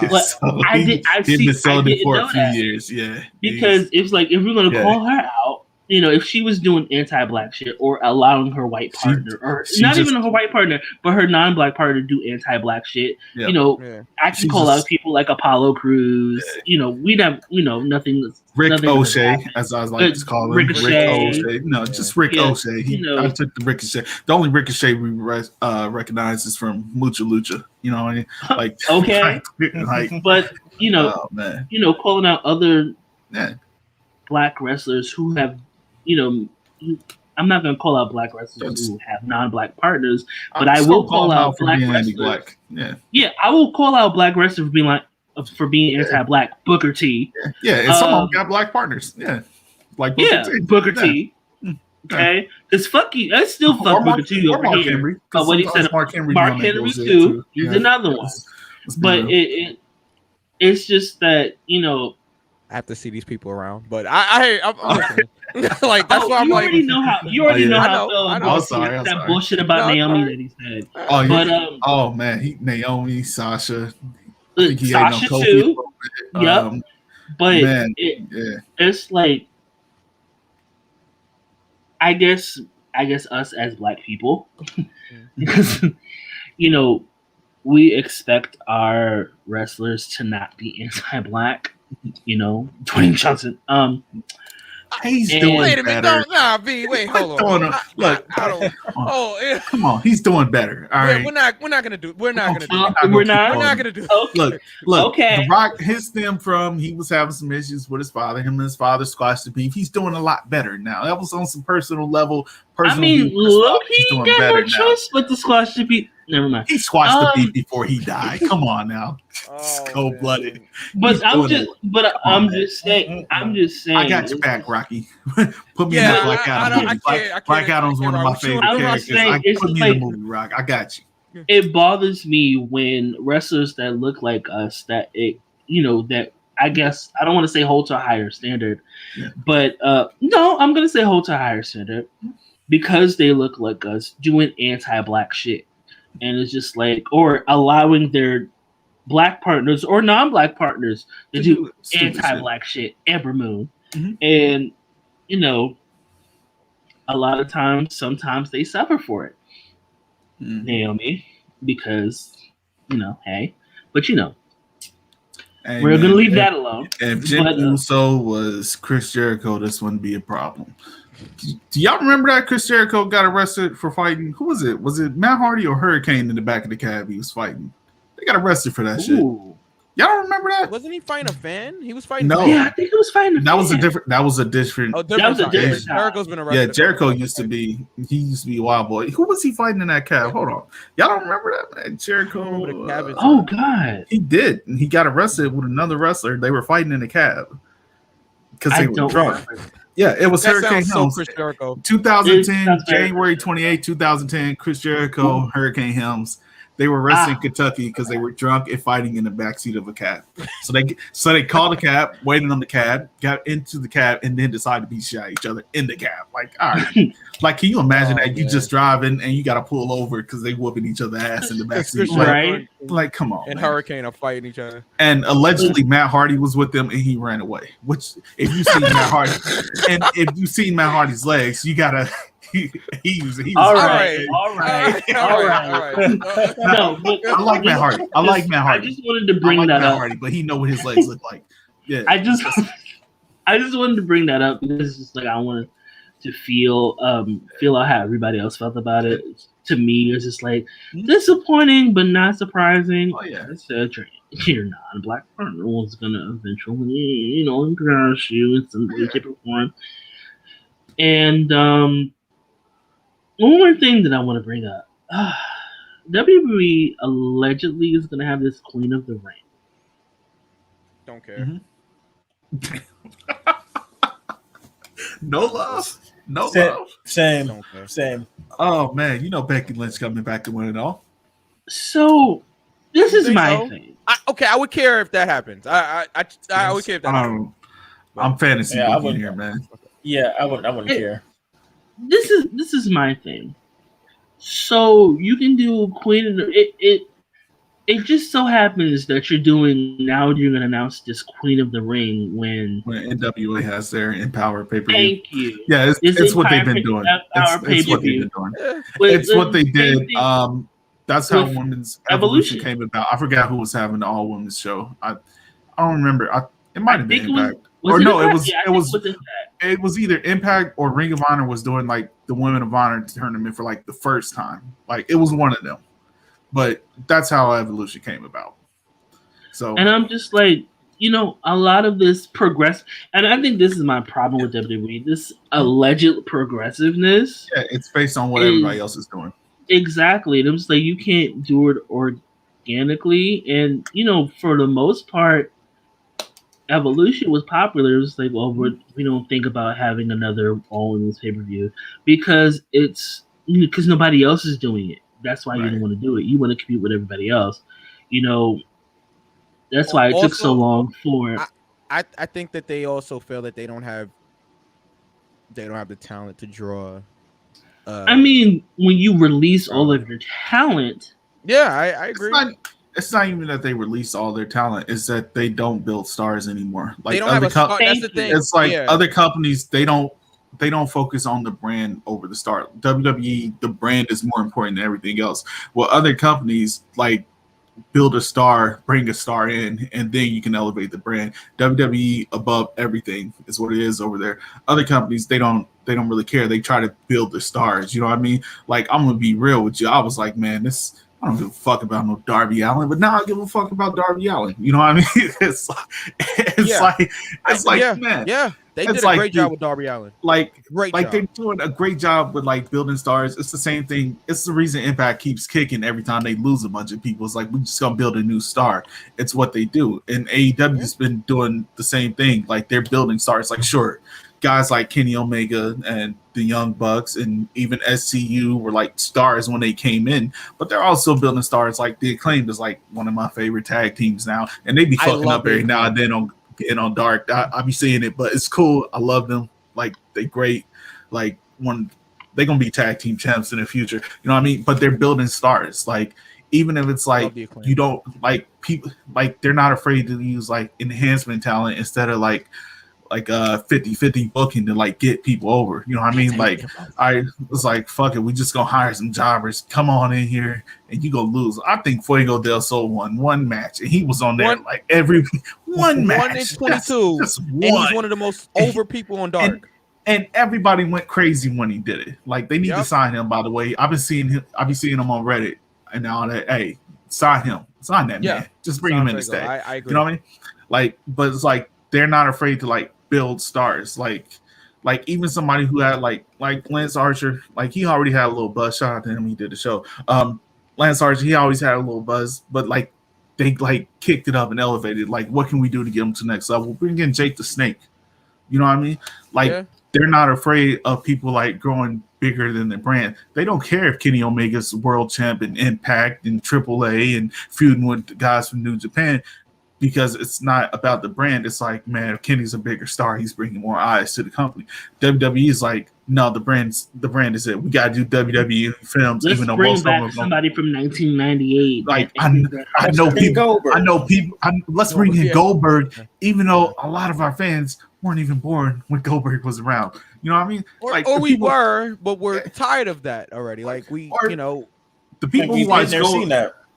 A lot of the people who watch Goldberg already have kids and shit like that, or they're like right at like peak. Like, how old are you guys? I'm 29. Like we all, I'm 29 also. Yeah, we all pushing that old man time. Shit. Oh man, like we're in that age group. Like we grew up watching Goldberg, but we also grew up watching Goldberg beat our favorite wrestlers. You know what I mean? Like, or end our favorite wrestlers' careers. Oh man. Wow. All right. Hey. But hey, we thought Seth Rollins ended Sting's career, so we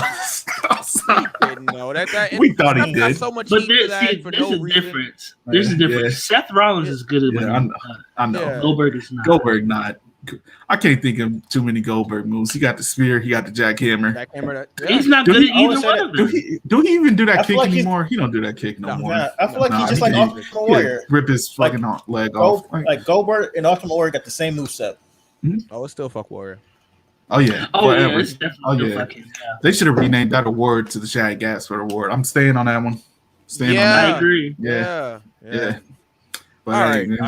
We've been going almost like 2.5 hours, guys. So we're gonna get ready to get up out of here. This is our longest episode to date. Yes. Okay, look at that. Here we go. Breaking limits. So please promote your show. Tell everybody where they can find the show, where they can find you guys. Like, tell us anything you want to plug and get in right now. This is your time. This is your floor. You want to do it, Dom? You want to do the honors? You do it. Oh, okay. All right, y'all. Check out Powerbomb Jutsu. You can catch it on iTunes, Stitcher, Spotify, pretty much anywhere podcasts are available. If you want to be like sneaky, you can go to blurredsonline.com. You can listen to it that way, but pick it up somewhere else. If you're on iTunes, go ahead and give it that 5-star review. iTunes is stingy. Give us that 5-star review. We got to know that you love us. Like, I can see Spotify listens, but iTunes, show us that love. We need that love. You can pick up merch on whatamaneuver.com. You can check out Dom on Twitter at Dom Moon. You can check me out on Twitter at Original King D, and you can get the podcast Powerbomb Jutsu at Powerbomb Jutsu on Twitter, Instagram, all that good stuff. They do all the tweeting and all that stuff. I'm just here, Yeah. All right. I be all the shows cool, here's. Look at that! Okay. Look at that! Nice. Showing the merch. Look at that! Brand. Look at that! I gotta get some of the merch, man. Oh, SmackDown. I gotta get some of that merch. All right, cool. Yeah, I mean, these things happen. Yeah. All right. Cool. We appreciate you guys for being on the show. This Saturday, Jobber Slam in Brooklyn, Above the Ring. Go for the Pin is an official sponsor, as you can see on the poster here. I may or may not be at the show. I'm doing something else, but make sure that you guys support them. Hit up Joe Kim. That's the promoter of the show. If you guys want to be in the building, because it's an invite-only show, so it means it's exclusive, guys. So yeah, it's exclusive. Special. You can't just show up there. But yeah, so shout out to Battle Club Pro. Shout out to Jobber Tears podcast. Big supporter of both of those brands. So you can get at us at Go for the Pin Wrestling on Twitter. You can follow me at DJ Mike EQ on Twitter, Instagram. It's Mike_EQ. V. Alrighty, and you can hit me up on Instagram at KingV_the ruler, and on Twitter at _Watch My Throne. All right. Man, thank you guys for joining us for another edition of Go for the Pin. Thank you for inviting us. Thank you so much. Gotta do this again. Definitely. We got coming out show now. Yeah. So just let us know when. Bring the chaos. Let's go. Right. Talk about Charlotte. We'll have a good time. All right. Woo!